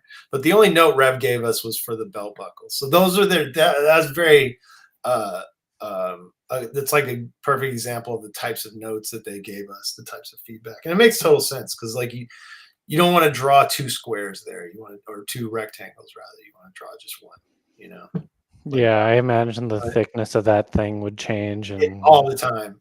And that yeah. doesn't mean we can't ever do that type of belt. They're just saying like, don't do this on a main character that we have to draw all the time. Yeah. So it's like it isn't like the oh that's a rule. It's like no, you have to everything is only specific to its context, right? So these are things that we like want to look out for in characters that are going to be repeated. You know, they have to be drawn 1,000 times. So Mhm. uh, yeah. Yeah, so just style guide stuff, like early action pose stuff. Just yeah, always trying to convey her confidence. Vex is a very confident character, tons of swagger and skill. She's even if she's not, she comes off as the one of the most experienced characters. I try to convey that in all my drawings. So much of the design of these characters is determined by those brilliant performances of the voice actors who created them. You know, they know them better than anyone. So it's fun to see these designs brought to life by those performances. And conversely, it's like a real honor to give tangible realization to those performances through design. You know, and while no design is perfect, I guess with this group and these main characters, everything feels right. You know, I don't think I would really change anything major even 2.5 years after tying down these main models, which is saying a lot because and maybe it's just where I'm at in my career, in my life, but I've been known to tinker and go back in and change everything, and I'm like, no, I mean, they hold up, and I'm happy with them, and the people that created the characters inhabit them kind of perfectly. So I think, yeah, and I just want to reiterate like how amazing I think the performances really like match the designs that we came up with, and they're they're the perfect sort of vehicle for those performances in that way, you know. Yeah. It really all came together so well, and I mean, seeing season 1 out there in the wild and people responding to it's uh yeah, it's a dream come true. I don't think anyone expected the show to become this. Certainly the Critical Role guys didn't. They were just looking to make 2 episodes with that Kickstarter, and yeah, now we've got 2 seasons. Yeah, it's pretty amazing. It's like um yeah, it's just tremendous, you know, the the response, the support, and the chemistry on the team that we've been a part of, and the obviously the support and the enthusiasm from the creators is, I think it's a unique experience for me. And you know, we covered how, you know, I've been doing this for a long time, so it's really refreshing to work on a project with this much energy and this much creativity and with this particular group across the board, from the creators to our design team and the story team and the board artists and all the directors and our animators, painters, everybody. So yeah, it's been amazing, and yeah, fans have really been tremendous, from the inception. So yeah. Oh yeah, here's our like lineup of we put this together really early on because we had already started doing, I think it was like, by November 2019 or something, we had Emon stuff starting to be figured out. We had the tavern scene happening. When we started to feel like, okay, well, we kind of have characters from every different fantasy race, right? So, and we needed, I don't know if we were doing this for ourselves or were there other artists that needed it? Because we didn't have any freelance designers yet. Right. Yeah, I think this was sort of for us to have a picture of what the world would look like silhouette-wise, and maybe for board artists to just have, silhouettes to pick from. Definitely. So yeah, I mean, the idea here is like you have your half giant on the the left there, going from left to right. It's like half giant, I think half orc, cat people, Some kind of cat person. I don't know what we're calling them. There's a name for the popular version in the fantasy RPG settings, but like, yeah, we're not using those names. Yeah. Yeah, some kind of half demon person. Half demon, then that's just a human. Yeah. Half elf and dwarf. I think both of those. Yeah, that's these guys Archie, are both and that's just like one of Agar's dudes. Yeah. Hench people. And then I think Seeker assumed there is a halfling. Pike represents for the gnomes. And then that's like a dwarf of a different background, Carrie and Stonefell. Yeah, some kind of dark dwarf. Dark. Yeah. I don't think we made up a name for that. No, yeah, we didn't have a name. And then yeah, he's got his little keys because he's a jailer. That's a little extra. And then like dog men and trinket. So yeah, I think, but I guess we didn't have everything that we would eventually have. I had done some trolls and some various other things, but yeah, we just kind of wanted a point of reference and wanted to see what they all would look like.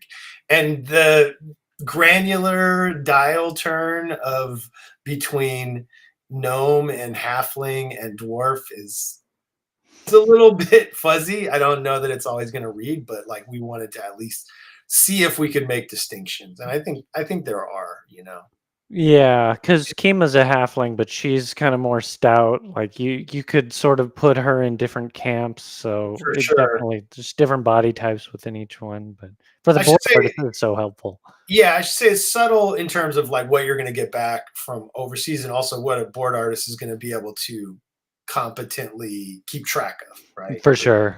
Like when you get like it's that thing of like some things are too subtle to read. I'm like, oh, that's not a halfling. That gnome is too big for a gnome. Yeah, right. At the end of the day, they all kind of come out, they're smaller.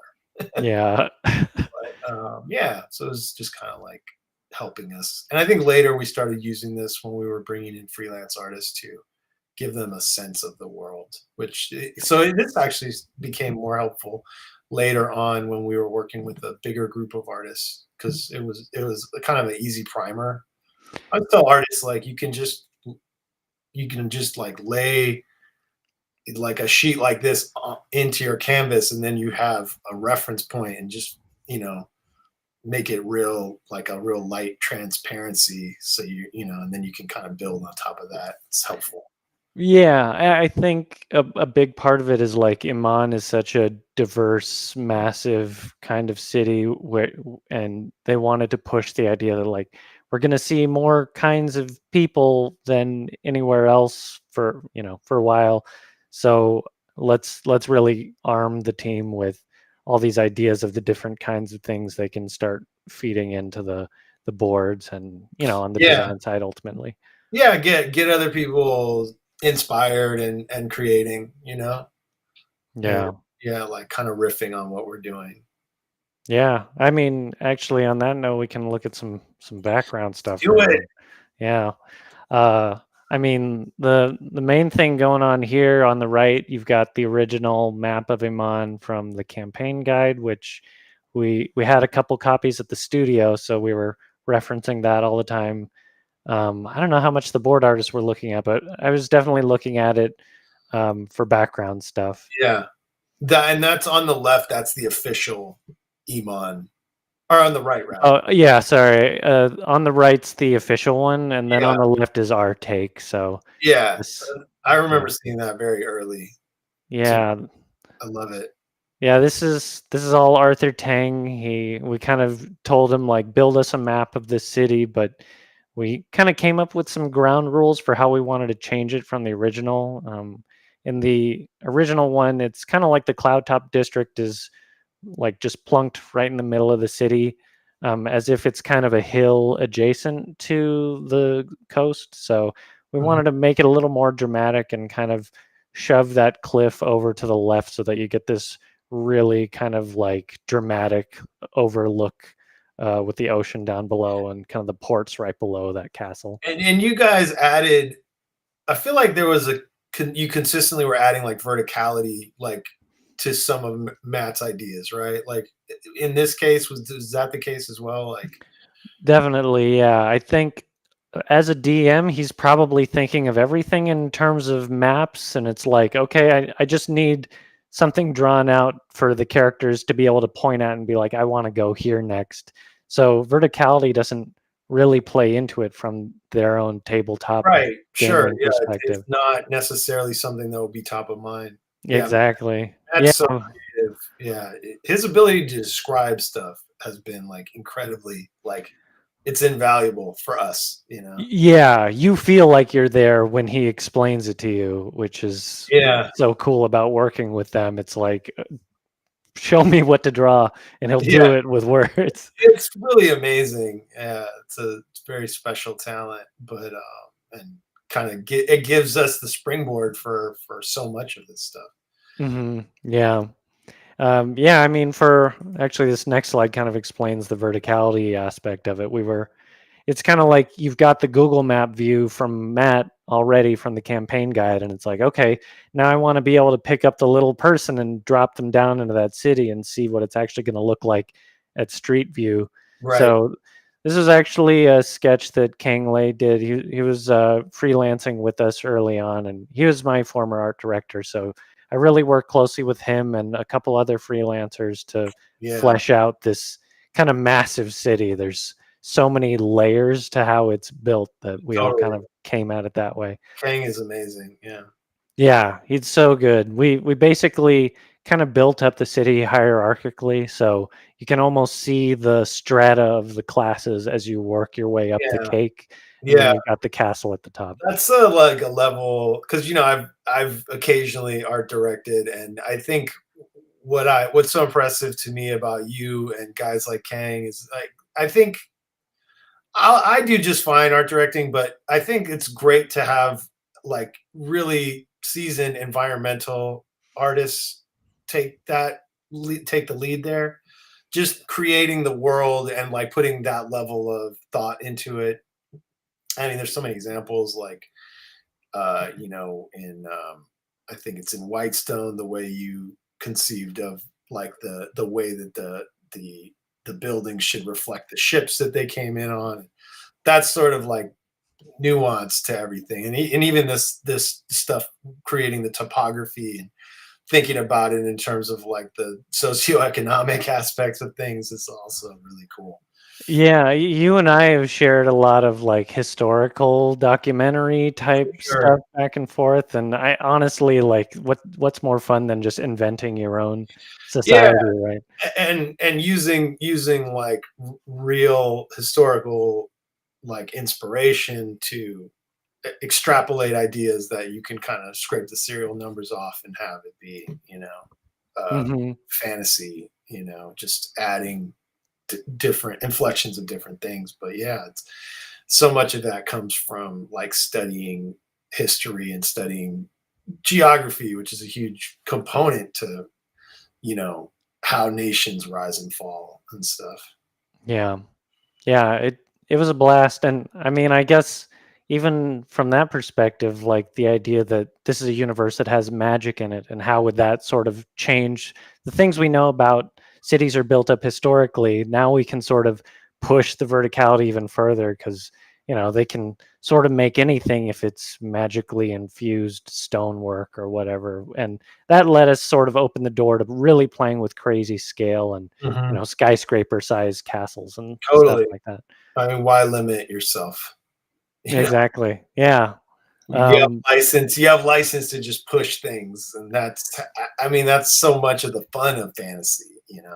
yeah. Yeah. I You think do need to that ground was, yeah. things. You do need to ground things. So it's like knowing when to push. I think that's like the art of it, right? Yeah. Yeah. There were definitely things that I think we pitched stuff that pushed it too far, and Matt sort of being the arbiter of what is crazy for his universe would kind of put us back in like reality from Yeah, time to time, be like, the century probably shouldn't be the size of a mountain. totally. I mean, As cool as that would look. I love that aspect of working with him particularly because he will entertain and like something that he didn't think of, and that's like I said before, like that's knowing that going in, you don't feel inhibited, and then even if something doesn't gel, you're like, well, you still feel inclined to like present things that are like, I know you weren't thinking this, but what do you think of this? You know, Yeah. it makes it so much more fun. It's really fun to throw them a curveball and see how they react to Totally. something new and surprising in a story that they've already spent so much time in. And I Yeah, think that carries through to the audience too, right? If definitely. you have someone who's watched 500 hours of campaign one and then suddenly throw in something like, what if this building is bigger than you ever imagined and it still matches Matt's description, but this is what it really looks I like? think That- we have to do that because there are fans that know this stuff so well. They still need to be surprised sometimes as an audience, exactly. without sacrificing sacred cows and destroying things that they love. Exactly. Yeah. You still honor the source material, but you don't let yourself be kind of constrained by it either. Um, yeah. So we ended up having to model the whole thing in 3D because the city was too gigantic. This 3D model was done by Joseph Martinez. He was kind of our Blender expert on the crew. He kind of mocked up all of our cities in 3D this way, and it's just a rough block in. And actually, that was the base for the poster illustration that we ended up taking to finish here on the right. It's pretty But good, that guy. he's pretty damn good. He ended up building a lot of stuff in 3D that we didn't know we would have to do, and certainly didn't expect that they would become production models that Yeah. ended up making it into the show. But he killed it. Yeah, you're talking about guys like Joseph and Arthur Tang and Kang. I mean, all of these dudes can art direct. Yeah, So we had a team of a design team that was like almost all like art director level people. You know what I mean? definitely. You're Yeah, a lot of them have become art directors or were art right. directors. Yeah, so like everybody that's contributing is and to not have any like, not that this has always happened, but to not have any ego clashes either when everybody's that good. Yeah. Just shows how like what a great group we have. Yeah, the positivity, everyone was just kind of excited to be there. And we had a lot of critters on the team, people like Joseph, for example, huge fan, already knew the whole story inside and out and really went all out to kind of deliver stuff like this to us. But even the people who weren't, I think, were so good and really brought that same kind of energy, even if they weren't super familiar with it. For sure, yeah. I think, yeah, even if you don't know the exact material, like it's got a broad appeal, if you like anything to do with fantasy, you're going to find something in it that you love. Yeah. Yep. It's beautiful. Oh yeah. The Our throne. council members. Yeah. So, this was a lot of fun to design, sort of getting into our secondary characters. I remember when I started, like, I think, like we talked about, when I came in house, we already kind of had the mains. They were already moving along, like, in October. So then I think the day I came in, Sam Riegel hit me with like a list. He's like, and you got like, we really want to see, like, these are the kind of primary, like, sort of additional cast, world building stuff. And so I had to dig into whatever reference. I think Matt and Travis and Sam all chimed in, but Matt gave some very, like, he gave me, I think he sent us an email that had a basic description of all of these characters. Yeah. Right? There was like something on everyone. And then I looked, and I think, I don't know if, I think probably all of these characters are from the live stream. So I looked up, not all of them, I don't think all of them have art. And if they do, some It's not a lot for some of them. There wasn't, like, I don't, it's been a while now, so I don't remember like who was more referenced from earlier media, but I remember having like a lot of lane to, kind of come up with something. And yeah, I love that we managed to kind of like pay respect to those characters, even though they weren't really fully fleshed out even in the original stream, but they're definitely there. And the fact that it's kind of faithful in that way, but then, like you said, they kind of let us play with it. Yeah, they let us kind of find it, and there was definitely fan art that came into play, some more than others. Like, I know Allura and Kima are more famous characters. Yeah. So there was probably stuff on them that we found that we, like, used as inspiration and stuff. But I don't think, like, I saw anything on Fince or Seek Her Assume or Hearthmaker Winterrend, which I only know that name because I was putting this presentation together with you. But like, yeah, I mean, I remember not remembering his name for a long time. I was like, what's that dude's name again? Yeah, I just know there's a hearth and a winter in there somewhere. Yeah, and he never says a word.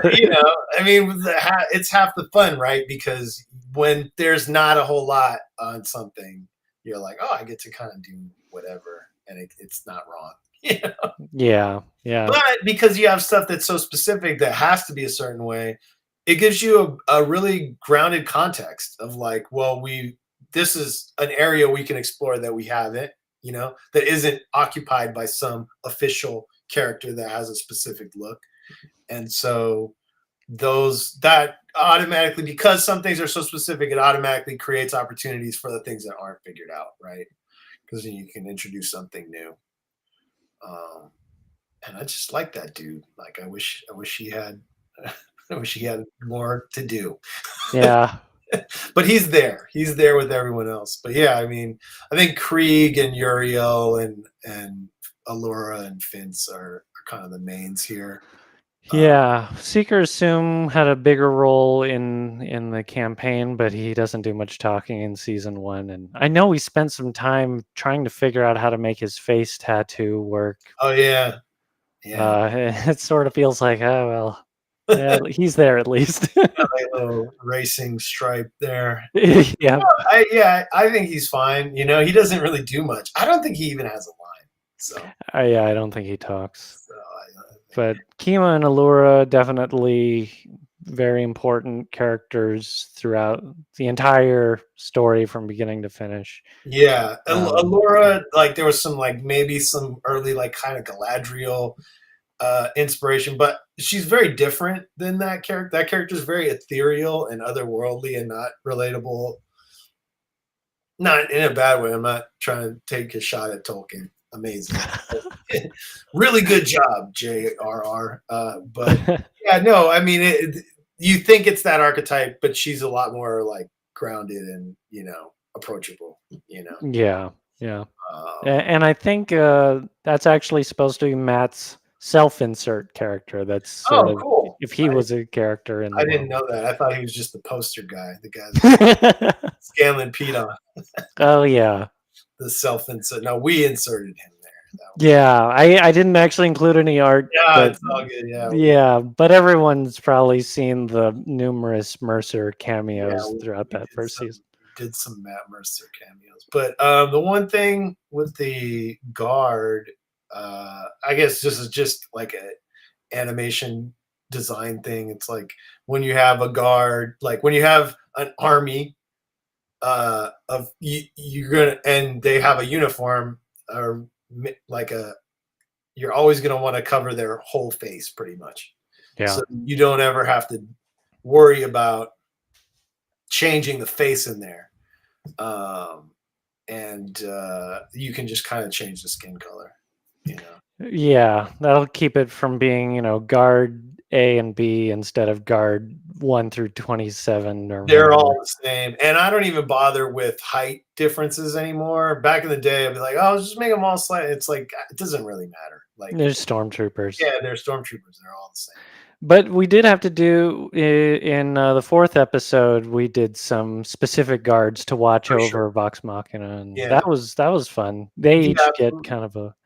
I don't have it here, but those were some cool designs, and you feel bad for each one of them. Definitely, we actually hired a buddy of ours, Jeff Wamister, who's a director over at WB. Yeah, work, and he did a bunch of different faces on the guards, and he also drew Keyleth as a rabbit. So thank you, Jeff. Wherever you are. Wherever you are. Yeah, we can keep going. I will point out we're not going to finish before 9:30. So. Yeah, we have more stuff. Yeah. I tend to go on.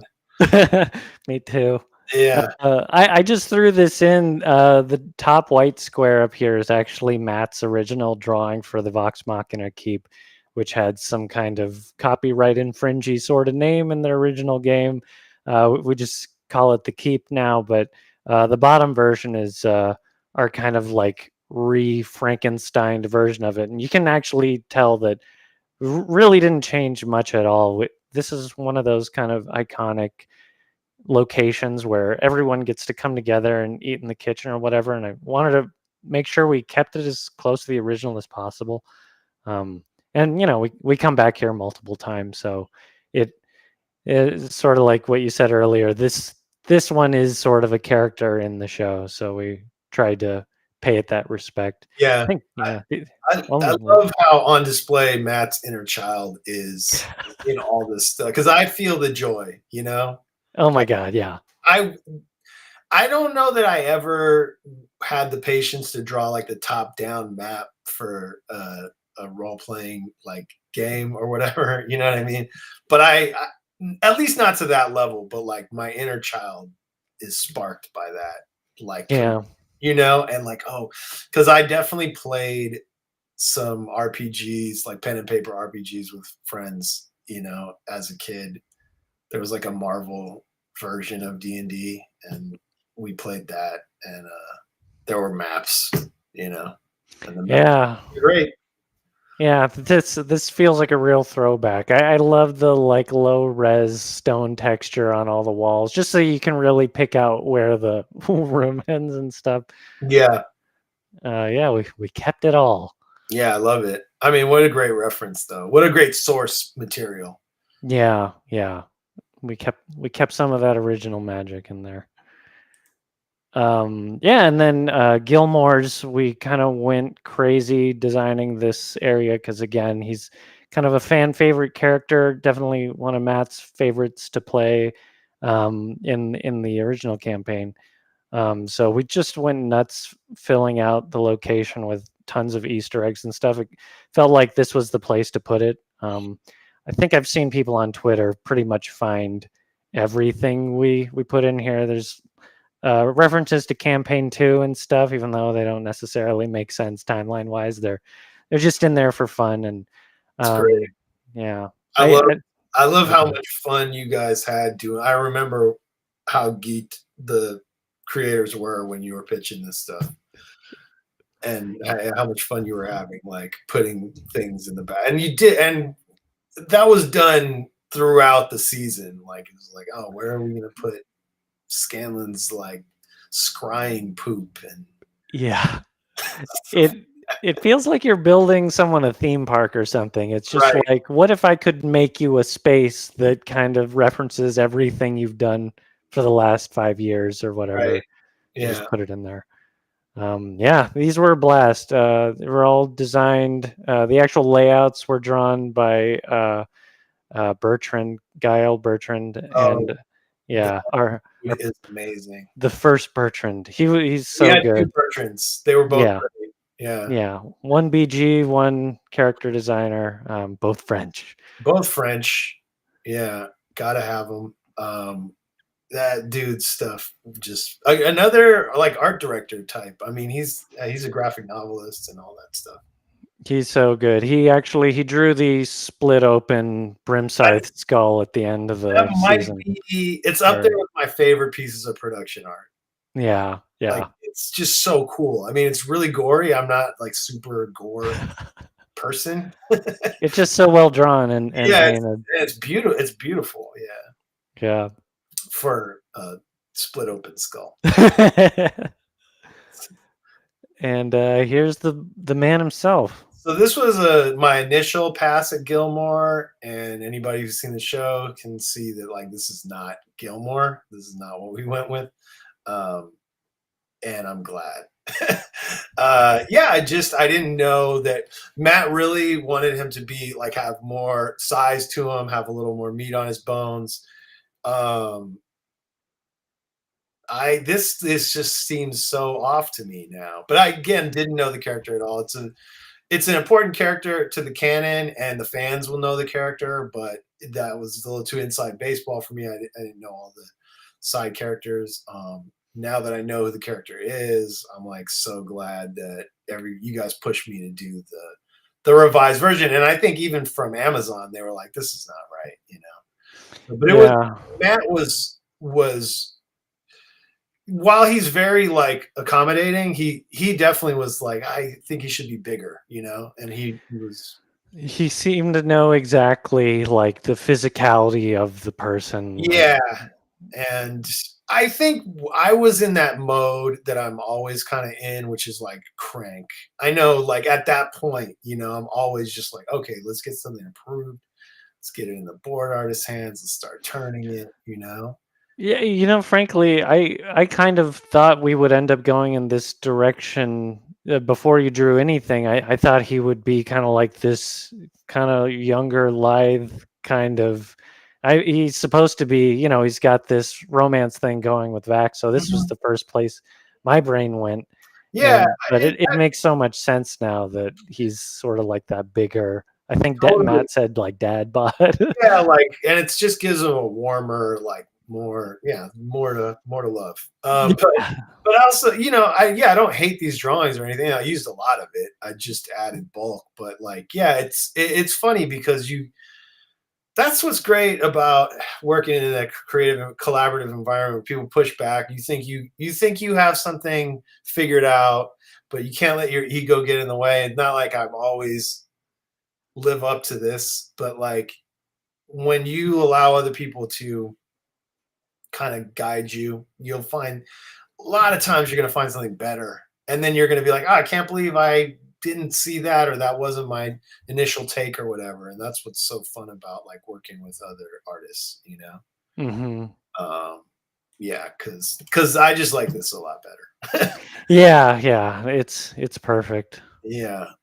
There's a little color pop on his front view. I don't know where his eyeshadow went, but it's all good. Yeah, it's all good. It's probably my fault. But should be there. I don't know. It doesn't really matter to me. I mean, you can see in the 3/4 front, it's like he's got it on both sides. But yeah, no, it's like, I think we lost. There was a double link on the little belt. Right, that was one of the few Rev notes. Is like, can you just do one link? They're like, don't make us draw 2 circles. That's the thing. Circles are like the hardest. Circles and ellipses are the hardest thing to hand. One of the hard things to hand draw and to turn in space. Yeah, they're annoying because you tell when they're not perfect. And and I guess 2 interlocking ones too. That would be. Yeah, it's very annoying. I mean, when I'm drawing it, I'm like, this is not fun. But you like it from a design standpoint, which is that it's self-indulgent. Like, really, you can do that. And sometimes things are just hard, right? Sometimes a design is right, even though it's just a little harder than you wish it was, right? Mm-hmm. And it's not, you don't always nerf it just because it's hard. Sometimes that's the way it has to be, but you try to, that's why you try to like take the pressure off. Yeah, Percy's glasses, exactly. Like, what are you going to do about that? Like, there's no way around it. That type of that spectacle, that's the easiest way to do. I mean, you could do the square ones or whatever, but I feel like that's too modern in a way. At least we didn't do the little side ones, right? So yeah, 2 ellipses they don't have to think about. Totally. But yeah, no, I love the way Gilmore turned out. And I love the performance and the animation in his intro. I thought was beautiful. And I love the dynamic between him and Vax, and Pike is hilarious in that scene too, which is she's just barely there, but I remember that was some of the first kind of wedge test stuff we got back was Vax and we were like, oh, this looks good. Yeah. I really like this character a lot. The style frame. We were basically trying to make it clear, I think answer some questions for everyone, including ourselves, what the show is going to look like in camera, right? Like, not a poster, but put it all together, put lighting on it, and just show. So this was actually like a hypothetical scene from 103, the dinner party. That dude's hand's about to get blown open. Yeah, I mean, it actually happens in 103, but they're wearing the dinner garb, the dinner formal wear or whatever. Mm-hmm. Like Arthur said, like you said, it's like this style frame was basically to give everyone a sense of where we were going with the design. So we, at that point, we're doing sketches. The characters are just on a white background. They're not even, some of them are just flat color. So when you have a big team and you have creative execs that you're working with at like the studio that's putting up the money, which is Amazon, and we're all kind of working together for the first time in a way, or like some, you know what I mean, as an entity.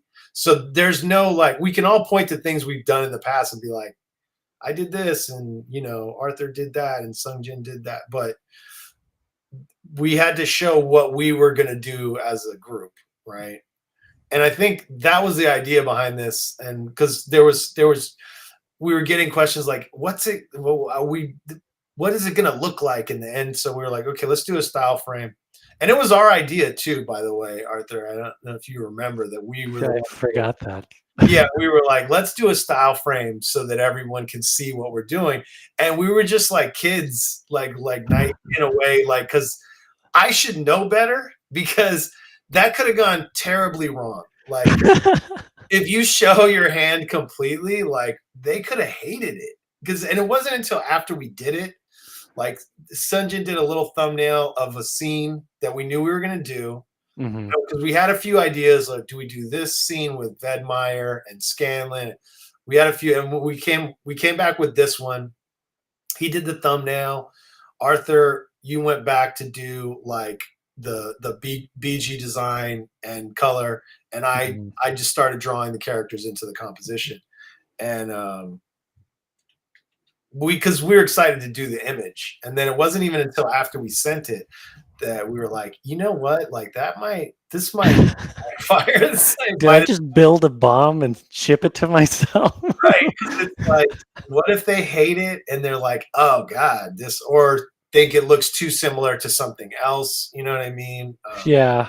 Because I think when you're doing these projects, people always like there's always some desire when you're collaborating with folks that they want to see something new, you know? So it's easy to, that's why it's tricky as a designer. You have to find ways of like refreshing your, you know, profile or what you're doing. You have to re-examine it. You can't just, I couldn't just leave. I didn't want to, but there was no way I was just going to leave Warner Brothers to come do the exact same thing here. And I don't think anybody wanted that. You guys were incredibly supportive. Arthur, you and Sungjin and like the art team and us, the creators too, were like hyped, you know. But I could see how people would be worried, like, oh, that guy did that other thing, and we don't want it to look like that other thing, you know, not thinking that like I don't want it to look like that other thing either. Like I want to evolve as an artist. I mean, you guys were incredibly supportive and totally behind me. And I think from jump, you knew I wanted to do different stuff. Like I wasn't trying to bring any of my old stuff, you know. Right. So, but yeah, this was what was great about this is it totally worked. You know, we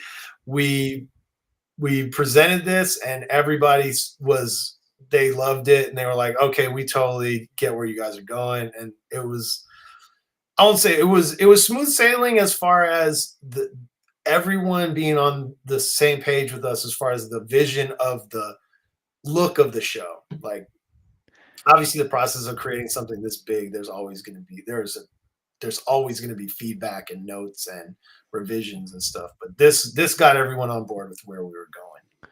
Yeah, I think they really, it's not that Amazon's voices weren't in the room at all, but I think you could sense that they trusted us with this thing once they saw this.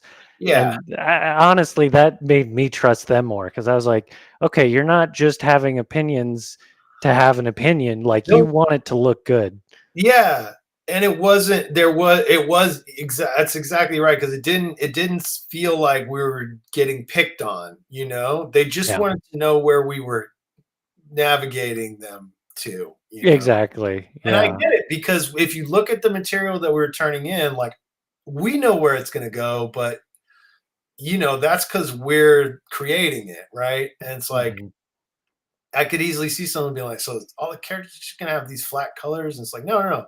They're going to have contextual lighting and keyed to palettes. And, you know, you got to understand like, they're not seeing it in their head. That's our job. And a part of that job is to get everyone to see it before they've invested everything, you know? So that's why a style frame like this can be a good idea if it goes well. It could also be the worst idea. Yeah, you never know.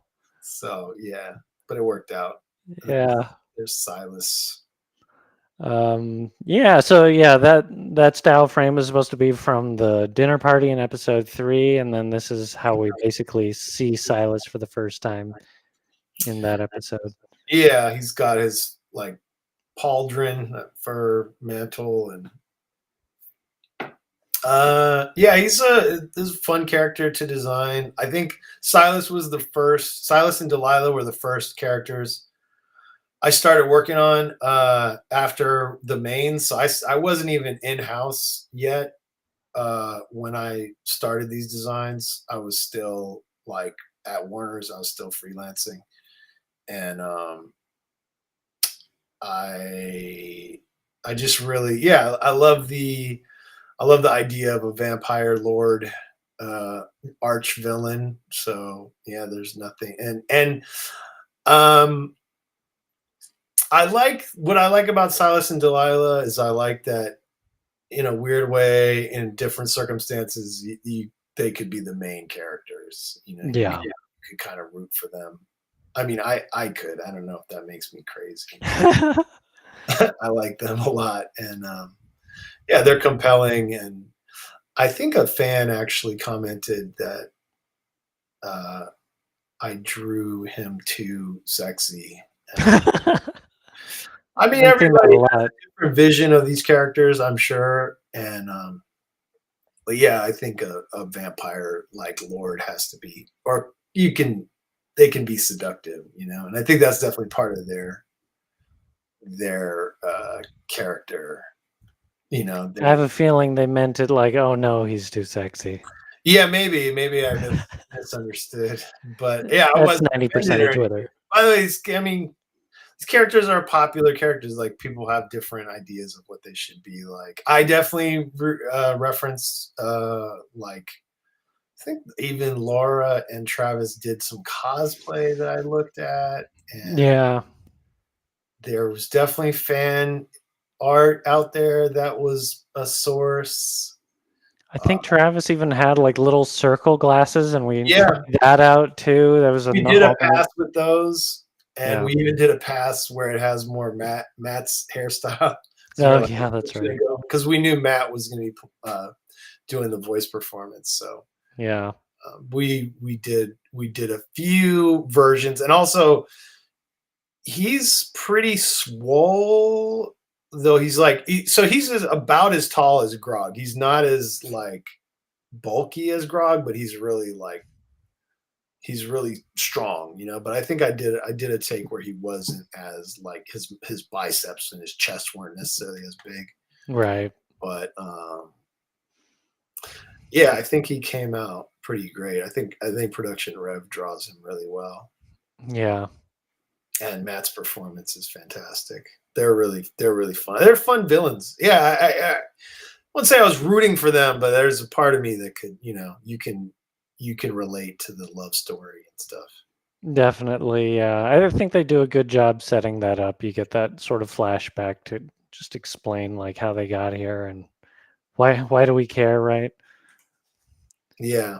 And then yeah, just the various outfits. A lot of this stuff was drawn kind of on spec, like no one asked for it, but I was like, let's just see what he looks like without a jacket. And then once we had it, we were like, oh, there's a place to put it in. So I like to explore, like if I'm doing a character I'm always going to see what they look like with less clothes, just so that I can know the shapes better. You know, if they have a coat that kind of obscures that silhouette, you want to see what's under there. Oh yeah. And then this is kind of the I guess like the ziggurat ritual design. So this wasn't really planned or in the script. I think I saw the boards and I saw the action in the boards, and I pitched the idea of having them in a different, or like a, you know, different outfit. What I think the practical reason for me in my head was like, give a cleaner silhouette of, because there's so much action. He's sword fighting with Pike and Grog, I think also. So like there's so much action. I just wanted to give the cleanest silhouette possible. I also feel like this, I think, you know, this is easier to draw than his default model with the coat.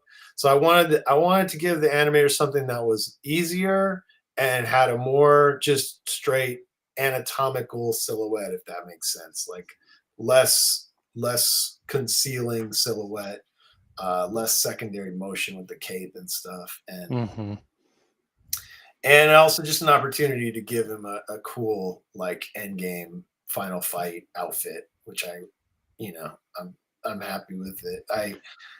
The main reason was to get rid of the coat. It kind of amps up the drama, I think. You know, you walk into that acid pit room. Uh-oh. What's going on? Oh, is my internet freaking out? No, I don't think so.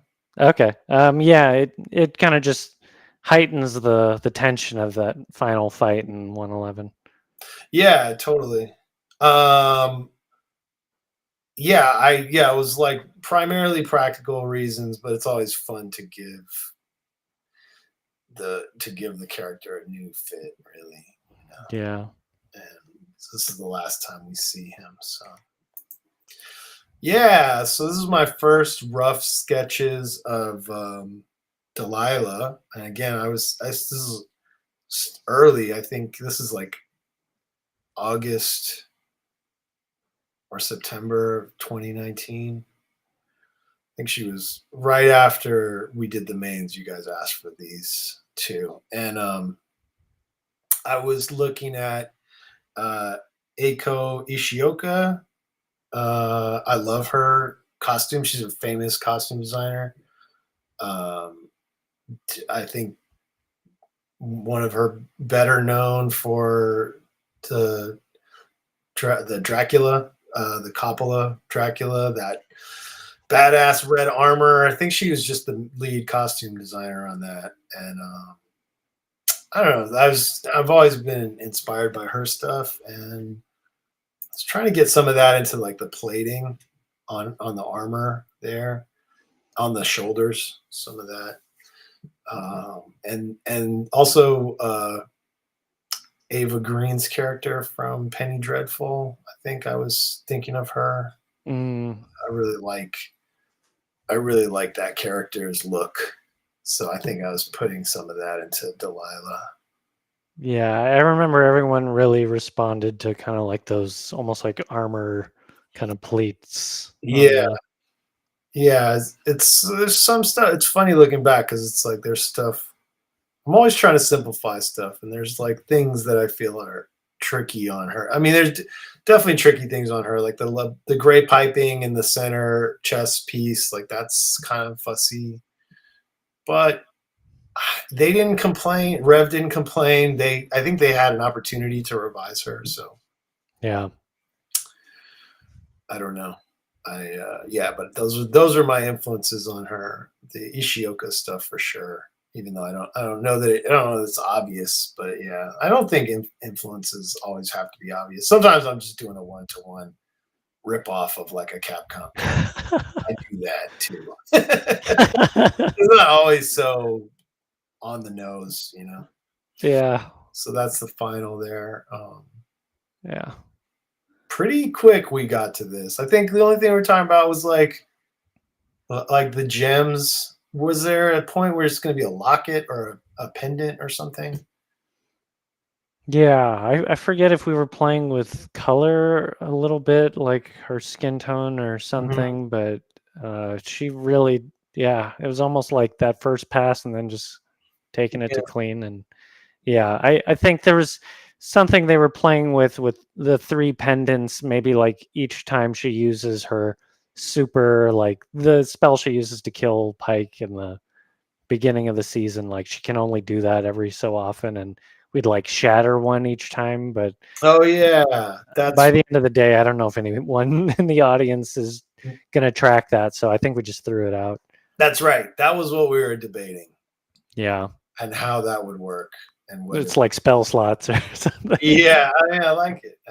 The RPG gamer nerd in me. Like, you got a lot of those on this team. It's pretty much, yeah, from stem to stern. And so then, yeah, we did. This is because Sylas needed the new outfit for practical reasons. We absolutely had to give Delilah an endgame ziggurat outfit, and so Nick Lombardo, one of our character designers, took this pass at Delilah. I absolutely love it. In some ways, I like it. I don't know if better than the original outfit, but I do think it's simpler. I think we got rid of some of the things that were fussier, so I like it better in that way, and I think it's just as good, even though there's like a little less color.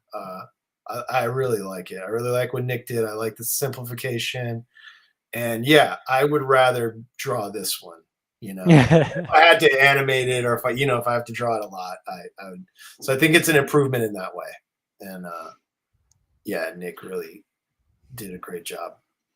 That episode is like nonstop fighting, so we definitely we needed to help Rev. Yeah, for somehow. sure. And it makes Yeah. total sense, like that they will both have a different, look. This like because they're building up to this. So Exactly. Yeah. Yeah. I think in a way it is more evil looking in its kind of yeah, efficiency, the way it's cut. it looks more like the other one feels a little more like a cartoon design. You know what I mean? For some reason, not to disparage my own work, but like this feels a little more like almost like this would be the movie version. Right. Yeah. I don't know if that makes sense, but yeah, Yeah. No, I follow. it's Yeah. a little more practical feeling. Yeah. I got some villains. Oh yeah, some White Stone baddies, just showing the diverse silhouette baddies. I love drawing these guys. I love designing this stuff. I did like a self-indulgent amount of number of Vedmeyers. Like I did. There's like a sheet with like 14 Vedmeyer. It's like pages of Yeah. Vedmeyers. I remember Travis being like, "There's more." What? Because we had like 2 sheets. And because I just love drawing the big hulking bruisers, the big jerks, Yeah. And, And he's the Hound, right? yes, a yeah, played great by voice actor. the actor who played the Hound does the voice.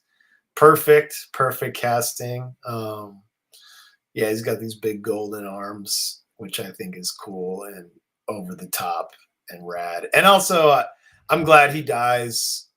Spoilers, because they drew him so well, and again, they could have pushed back, but like I wouldn't want to draw those circles like in anime. You know what I mean? But like, and there were other designs that we didn't go with that were like less abusive. But this, I really like where he landed. Yeah.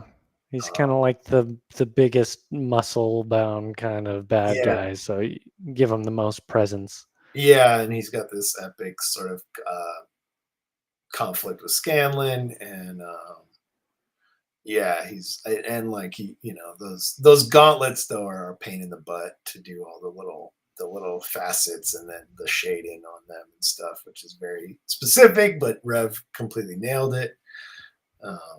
And it gives it a lot of dimension if you do the shading just exactly right.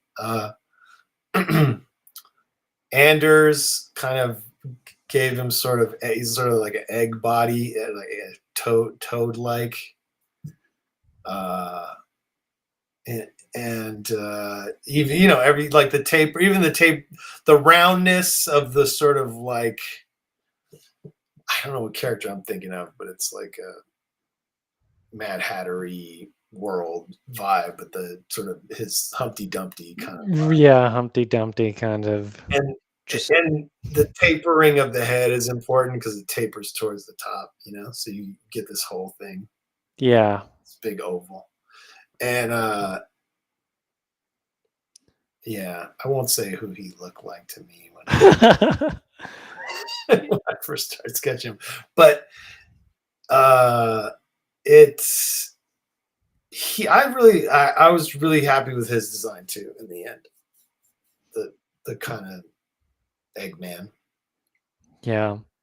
I love that you get to be really playful with the bad guys. They can kind of occupy all these different sort of shapes that you're not necessarily doing with the main cast.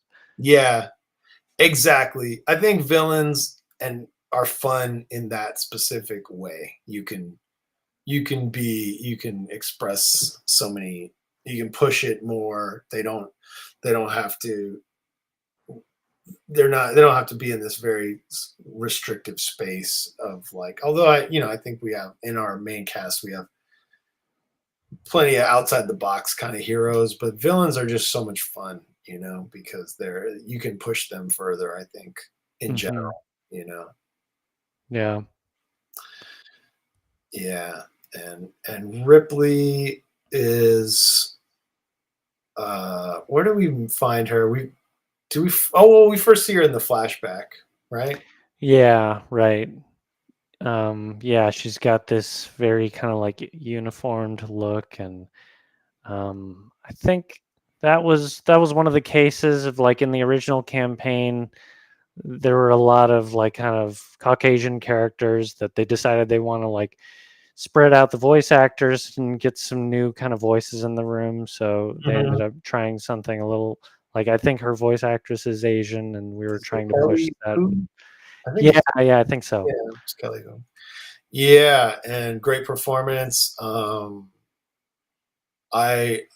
I guess in season 1 we don't know too much about her, just that she's a nemesis of Percy's, and yeah, did a few outfits for her because we see her and she's in captivity at one point in the dungeons, and yeah, so we just did a couple outfits, but Yeah, she's this would be the original take, but like this would be like flashback her before she's kind of Mhm. lost her hand too. Yeah, exactly, and yeah, she kind of she gets away, and yeah, we don't know what becomes of her after season 1, but we'll see, I guess. Hmm. And yeah, Carrie and Stonefeld, just a kind of a creepy dude. Just a piece of work. Yeah, just a real jerk. I do love his death scene. I mean, everyone here's probably seen it, but I won't go into too much detail. But It's really good. Yeah, I was watching it the other day. The lighting is great, and we added some lighting in post, right? Like, yeah, we really amped up the drama, and the yeah, boards were great. Like it yeah, just like really holds on it and kind of milks how evil the kind of the reveal of what Percy has inside of him. yeah, Yeah, and the line he gives when he kills him is yeah. amazing too. That was an interesting one. Yeah, he's Like, like, "You're the you're the one I least. was least looking forward to." Yeah, that's some cold shit to say. Oh man, come on. Cool. Cool. Yeah, Yeah, we can. yeah. Move along. Yeah. Oh, I threw in one of these group held shots. Yeah, yeah. We did a bunch of these. This one was drawn by Nick Lombardo. I think it was called for in the script, but I also think that anytime we can draw things that are not moving, we can spare the animators a lot of headache, and also it's an opportunity to provide them with additional reference. The more that we can do on our end, the more informed they are, and the less painful it can be for them, because it's tremendous pressure to do what they're doing. Yeah. Cool. I think we're gonna wrap up some of the images here. There's a Yeah, couple things left, but beautiful yeah, drawing by Nick. yeah. Nick's amazing. Yep, One of the heavy hitters. he's amazing. I'll skip ahead a little bit. I did want to shout out our color designers. Mm-hmm. Just amazing work across the board, and I think it's kind of an underappreciated job you don't hear about a lot in animation, but it really does kind of tie the characters to the backgrounds and make the lighting feel cinematic. I think it's one of the reasons why the show looks so good. Yeah, we absolutely wanted to make sure we included some color design representation here as far as what they do. Like, we've been looking at the characters kind of default color on a background, but they're not keyed to those backgrounds. But like, it really comes to life when our color stylists go in and key everything to the BGs and make the characters exist in that environment. And we just had the most amazing team, and we kept throwing additional challenges, because I think we're trying to find a distinct look in every category for this show. And I think color is so important. It's the last pre-production step of the like look that goes as a package to overseas. So it's your last chance to like add dimension and and our team found ways to make everything just kind of shine. Yeah. Those meetings were always a They were party. fun. That's a great cast of artists in that department, and yeah, it's just amazing. I think that's the other part is in that department, everybody's seeing what it's basically going to look like, right? So it is a charged atmosphere of like, wow, it's exciting to see that stuff before it goes out the door, because you get a sense of what you get a little more refined sense of what you're making. Yeah. Cool. Well, I think we can wrap up the slideshow there. Maybe kick it over to some Q&A. Yeah, let's do it.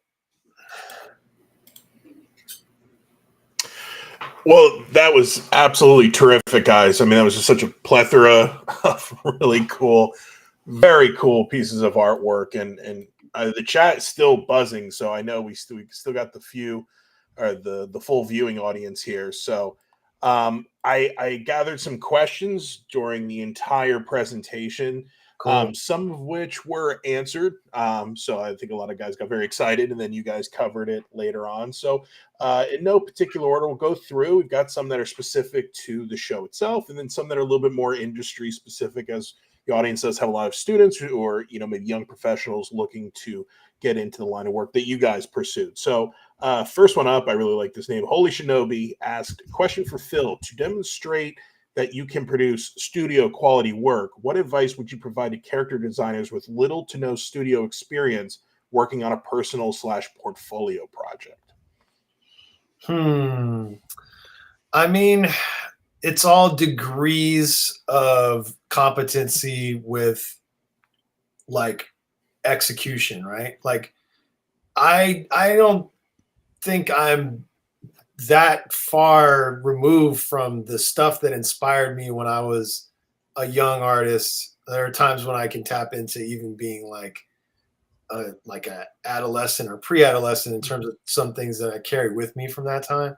So you're just leveling up your execution of your ideas, right? Like I always tell artists to find their inspiration. I mean, I know it sounds vague, but you really have to know what you want to draw, and you have to and then you have to learn what will help you build those muscles. So for me, the stuff that I love, I'm doing it, right? Like I love fantasy, I love action adventure. Like it still gets me excited. I still can lose myself and not think about all the other shit in life, and I can focus on that, which is a huge part of what we do, right? So I know I need to know anatomy. I know that I know I need to understand drapery. I know I need to understand perspective and volume. And like those things are so important. Like you never have it on lock. You're never too good at it. You're never like, oh, I know that already. It's like, no, you don't. Like you can always be better at that. So it's like life drawing, but it's also like, who are your influences? Who are your inspirations? Don't be shy. Don't be afraid of embracing those. Don't be afraid of like indulging in that material, because I'm drawing the character designs, creating part of the look of this show because I know what I love to draw, and I drew that and I draw that, and I'm always trying to improve. So it's like, it's okay to embrace whatever your inspiration and influence is. And then you just have to absolutely level up those fundamentals. You never have it figured out, like there's nothing beyond figure drawing, perspective, volume, and drapery. And lighting. And like, that's it. Like I know you've heard it from all your teachers, but I don't have any new information. But that is so fantastic though, Phil, because hearing that over and over again only cements the importance of actually hearing those things. And I couldn't agree more. And I the only thing just kind of nodding too. What you sprinkle in there is, who are your influences? Yes. Like, do you like Miyazaki? Do you like, whomever? Then you also get a helping of that, Yeah. Indulge in it. Just a side note, I loved you calling out Aiko Shioka's work. huge inspiration in talking about, because they said whether it's work on Dracula or The Cell, Yeah, really a genius. phenomenal, super unique, like Yes. yeah, groundbreaking, gone too soon. Yes, unfortunately, yeah. But anyway, I would encourage you all to look up her beautiful body of work, even going back to her original works from Japan before transitioning into Western cinema. So I'm thrilled that came up. Awesome. Awesome, sir. I'll throw this next question to Arthur. How would you describe the guiding principle for the art direction in Legend of Vox Machina? Were there any particular design languages you pulled from?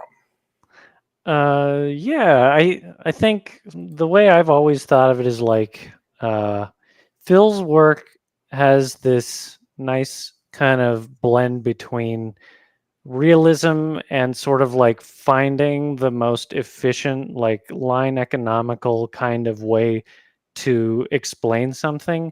And I think there's a lot in the backgrounds that we're doing that kind of follows the same theory of like, I always go back to Line Decker, although it doesn't necessarily apply to this show, but just that theory of like paring down the logic of how things work in the real world to this kind of nicely truncated, elegant way of saying it in the fewest lines, the fewest shapes possible. Yeah, I live for that, and finding that kind of symmetry between the work that I wanted to do with backgrounds and Phil's work. It was just a blast the whole time trying to put it all together. And yeah, honestly, it ended up being pretty effortless because I think we both just ended up doing what we wanted to do. Yeah. Yeah, which is, it's always nice when that just happens. Yeah, finding the most efficient route to something that like conveys the story and the character, and saying as much as you can while taking up as little space as possible. It's literally the opposite of how we present and talk, is how we draw. Like we'll go on and on with our words, but like we're trying to get to the goal as quickly as possible with the like a design language. Mm-hmm. Fantastic. I'll throw another one to you, Phil, but of course Arthur can jump in on this too. Just kind of piggybacking on one of the first questions where the audience member was asking about, sort of the principles to focus on.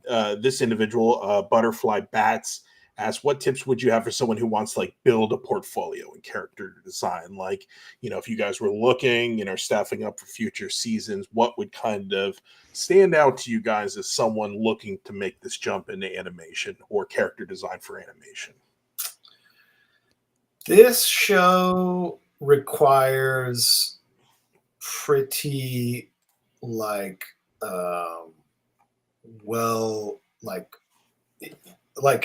I don't know how to articulate this, but like this show kind of is, I think it's a little advanced. I don't know how many entry level like year one designers we have even in our roster. I mean, I think like the stuff I emphasized before is important. Finding a language that's compatible. So we do have designers. A lot of times what I'm looking for in a character designer is not somebody that does a one-to-one version of what I'm doing, but somebody whose work has the same principles and they understand those principles and it's compatible with what I'm doing.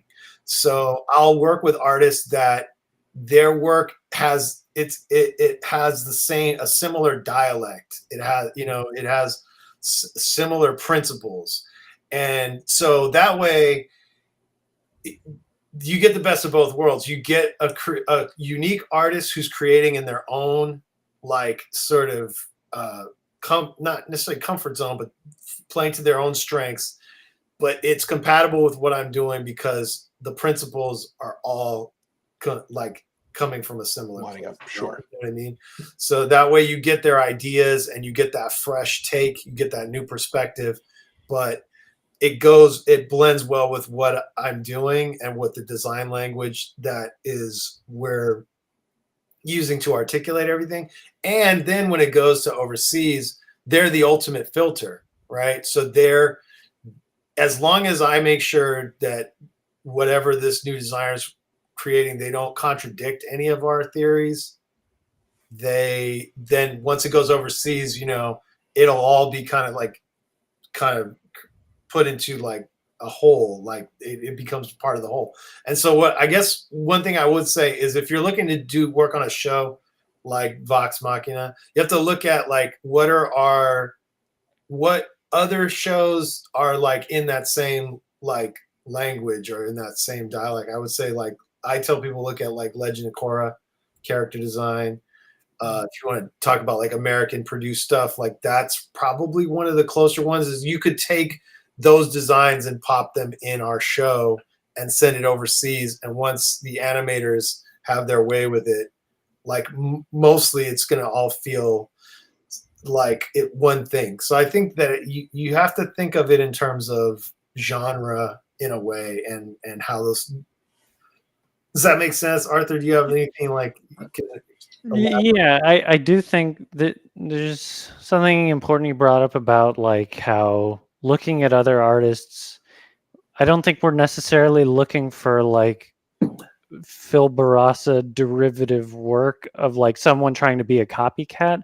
I think we're looking for, the idea of finding other designers for the show is that it's people who have their own sort of take, but because they play by the same rules of like how fabric has to work, how weight works, gesture, and finding a nice efficiency to your line work, it can all live together.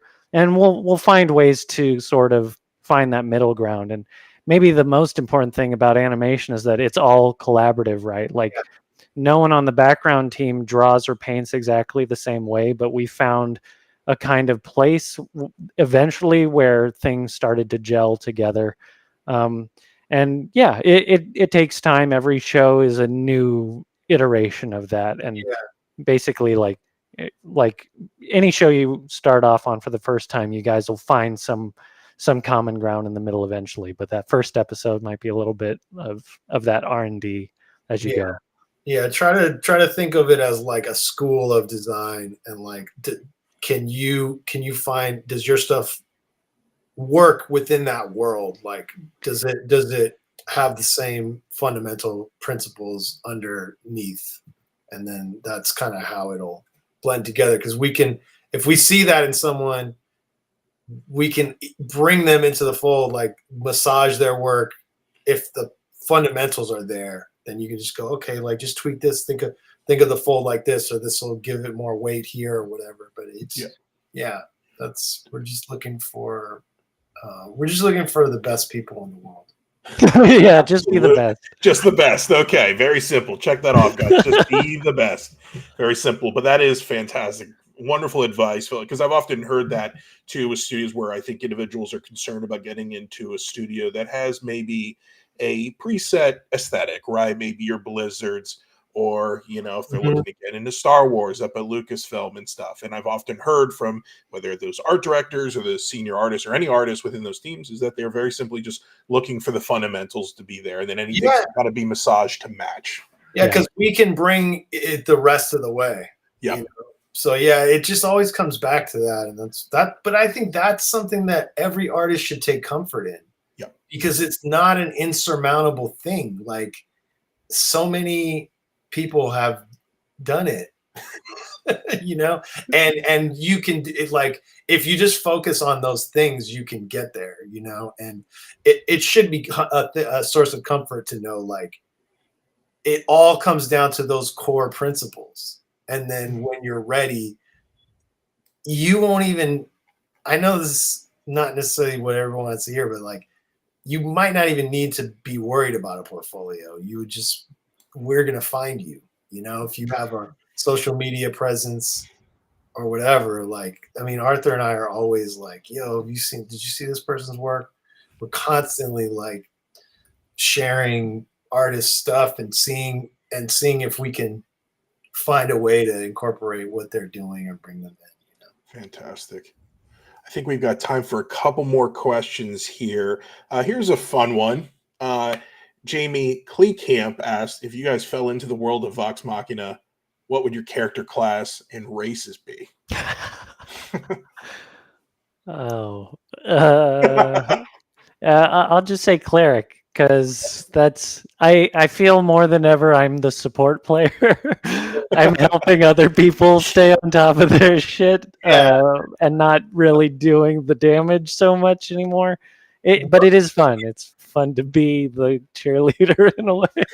I don't know what I would actually be.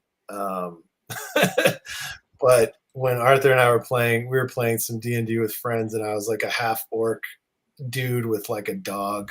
I don't know.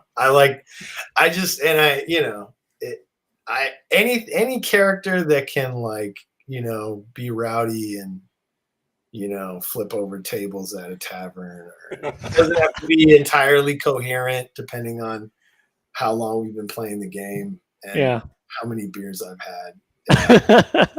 I like that. So there's maybe a sliding scale. Maybe it changes. That's why I think Yeah. Travis's character is brilliant in the Grog character, because I would be like, there's no I mean, he actually is quite clever in those games, but like, there's less pressure if you play a character that doesn't have to be smart. And so I think I would go for That's the way to go. Yeah. I would go a little more barbarian, probably, just because I don't want to have to. I can't always count on being, ingenious with my. I think it's more important to be funny than like effective. There you go. In D&D, I'm definitely drinking beer. So. Oh yeah. Gonna get progressive, less and less. I love that. Also, piggybacking on that, Phil. Someone asked, and I didn't catch this. I think you mentioned it earlier about your cameo in the show. Oh. And did you choose? No. Which character you chose? Okay. No, I had nothing to do with that. That was Sam Riegel requested that, and our boy Nick, one of our brilliant character designers, designed me. So I'm totally flattered to be in the show, but yeah, I didn't choose that. I think it's hilarious. Like Scanlan hits on me, and I mean, like I couldn't be more humble. That's very sweet, But so it's cool. It's definitely cool. And I think because I watched the show with my wife and my mother-in-law, and like I think Sandy, my mother-in-law, was like, "I did recognize you. That's so cool." I was like, yeah. But no, it's really cool. But yeah, I did not draw that character. Or I have to go back now and look for you.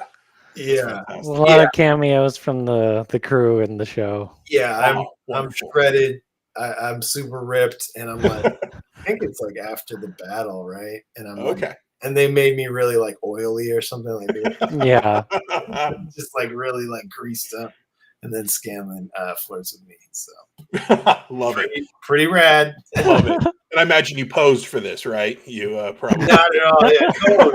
I think Nick nailed it though. Nick actually, just another shout out, because he did all the kind of I did the Matt Mercer designs, but Nick did every other cameo. So Arthur's in the show. He gets killed in the giant attack or whatever. I think you get your head bitten off. Yeah, my head just gets like eaten. Fantastic. Yeah, there were a few other like sort of famous. Sung Jin is in there. Bertrand. It was like he was leaving to go to Nick to work on something. He got in there. Nick drew him, and then Luke's in there. Luke's in there. Luke gets murdered. Luke dies in the way that Luke wants to die. And then Brandon, one of our EPs, who's like a head writer, also is in the show at some point. So yeah, we have. Yeah. Oh, it's great. Yeah. Well, now I'm definitely going to go back through with that lens, and just kind of look for the familiar faces. Luke's is the best, I think. Yeah. He sacrificed to some ritual in the underwater. Throat. Okay. Yeah. It looks exactly like Nick's really great with the likenesses. Even though we don't all necessarily lend ourselves to that, but it's great. Fantastic, guys. No, it's great. It's a those fun little Easter eggs are wonderful. So Arthur, actually a question for you, sir. So this may more on the technical side of things, and whether you can speak to this in the portion of production or not. But what is done? This is from Mouse Size. What is done for Vis Dev in animation, or what do you look for in Vis Dev portfolios versus background, paint, and design? They say they feel like there can be a lot of overlap at times. That's something you can speak to.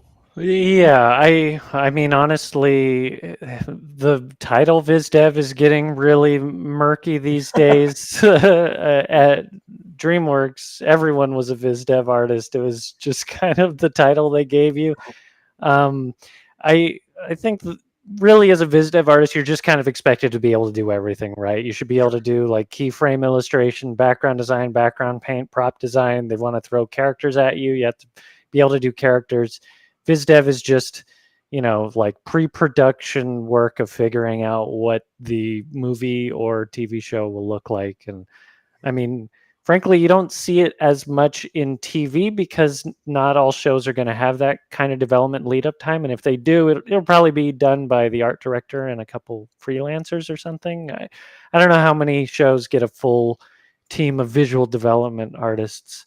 But yeah, when we were working on developing the show before production began, we had quite a few people doing what I think you would call visual development work, but they were character designers and background designers. So yeah, the titles are all weird in animation, and it changes from TV to film too. From studio to studio and stuff like that. Yeah. It's.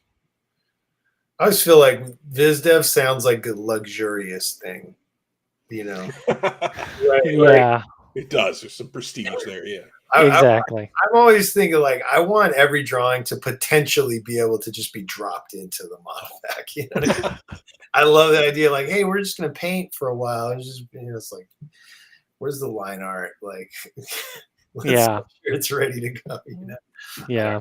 I think I'm institutionalized. I'm like the librarian from Shawshank Redemption. I can't be let out, at this point. TV animation has changed my DNA. It's ingrained. Well, I think just on this is kind of a weird curveball one, but I think as people this isn't stuff you're going to hear in, an art of book or anything, but just curious about the work-life balance. And Crash Reverse asked, are you constantly getting work, or are there long off periods, whether between projects or seasons? How do you guys find that kind of ebb and flow works for you? It's a good one. Yeah, that's a good one. Depends on where you're at in your career, I think. Yeah, that's literally what I was going to say. When I was starting off, there was definitely periods where in TV you work on a season and maybe the show doesn't get picked up, or it does get picked up but not immediately, so you have a hiatus and you're left in the spot of figuring out like, do I look for another job? If I like the show enough, am I going to have to like sit in my room and wait for it to kick off again and maybe do freelance in the meantime? Early on it can be a little scary, and honestly that still happens no matter what stage you're at in your career, just because who knows when the next season of a show, unless it's The Simpsons and they're just going to make it endlessly nonstop forever, it's hard to know if you're going to get another season. So I think that never ends, but you'll certainly get work consistently the longer you work. You just have to hang in there. Yeah. I haven't had too much downtime. I mean, I've had in the last I don't know, 14 years, I haven't had any breaks between jobs. I've always had a gig, at least one. So, and in-house, like full-time stuff. So, but I mean, early on in my career, you're the last one hired and first one gone, you know what I mean? Or some combination. And it's like, but that's just establishing yourself. But the industry also has ebbs and flows. Like there's ups and downs, like, boom and bust times. And, you can't predict that, but you guarantee it's going to happen. Right. So for me personally, I've been really fortunate, depending on how you look at it. Like I haven't had, any downtime since 2008, really. And, but it's not that uncommon to be looking for a job every 12 to 18 months. Mhm. You know, even veteran artists, it's, you know, everybody's arc is different. We're not all, you know, especially once you get into like generational things. Like that's why it's tricky to give advice beyond like the real pillars of like the core thing that we all can, you can be confident in, you know, like certain things about understanding fundamentals. But yeah, it's tricky to give advice because the industry is always changing. We're all different. We all have different skills. We're breaking in at different times, and we are coming from different places. Like I didn't go to art school, you know, and I had a different path into the industry. And 100%. so, but there are so many different ways to do it. It all just comes down to building your skills, knowing what you love, like putting yourself out there, going for it. Definitely, like I said at the top, like it's okay to get comfortable, but don't unpack your bags. You know, you're gonna always you're the traveling professional. You know, you're gonna be applying your trade elsewhere at some point. Sure. Yeah. Sure. No, I think it's very important for, you know, everyone to hear. And I remember being in those same shoes or looking to get started. And I think it's important to hear about those experiences. And even if it's not directly applicable to you or the path you're taking, just to know that exactly like you just said, Phil, that, you know, all those roads kind of converge at points, and, you know, it works out one way or the other, as long as you're focusing on, like you said, those core tenets, those disciplines that are the foundation of all of it, you know. Always finding your inspiration. Like that's Yeah. the only thing that's going to keep you moving forward as an artist. That's the only thing that you can count on. It's the only thing. It's the only thing you can control. You can't control the industry. You can't control trends. You can't it's not great to constantly be comparing yourself to your peers. That's not why you started drawing, to be better than other people. You know, you started drawing probably because you loved it. You saw animation, or you saw something, a comic book or a movie. You know, you're a storyteller. You're inclined. It's like your calling. That's what you can focus on, you know, and that's where you have to live. You have to live in that inner child space of like the pure joy of doing it. If you lose that, it doesn't matter, you know, like what you manage to string together networking wise or whatever, you know. It's That's beautiful. You know, I can only speak to that aspect. Nope, couldn't agree more with that. That's fantastic, Phil. Perfect. Well, on that note, guys, before we sign out, just wanted to throw it back to you guys in turn. If you would like to share social media, where can people find you out there in the world? I have an Instagram. I think it's just my name, Phil Barassa, on Instagram, and I have a Twitter, but I don't really use it too much. But yeah, I like Instagram because it's just posting images and stuff. So that's typically where I can be found, and I definitely am, you know, available there. Fantastic. Yeah, same here. Barely on Twitter, but you can find me on Instagram. I have a similarly unimaginative name. So yeah.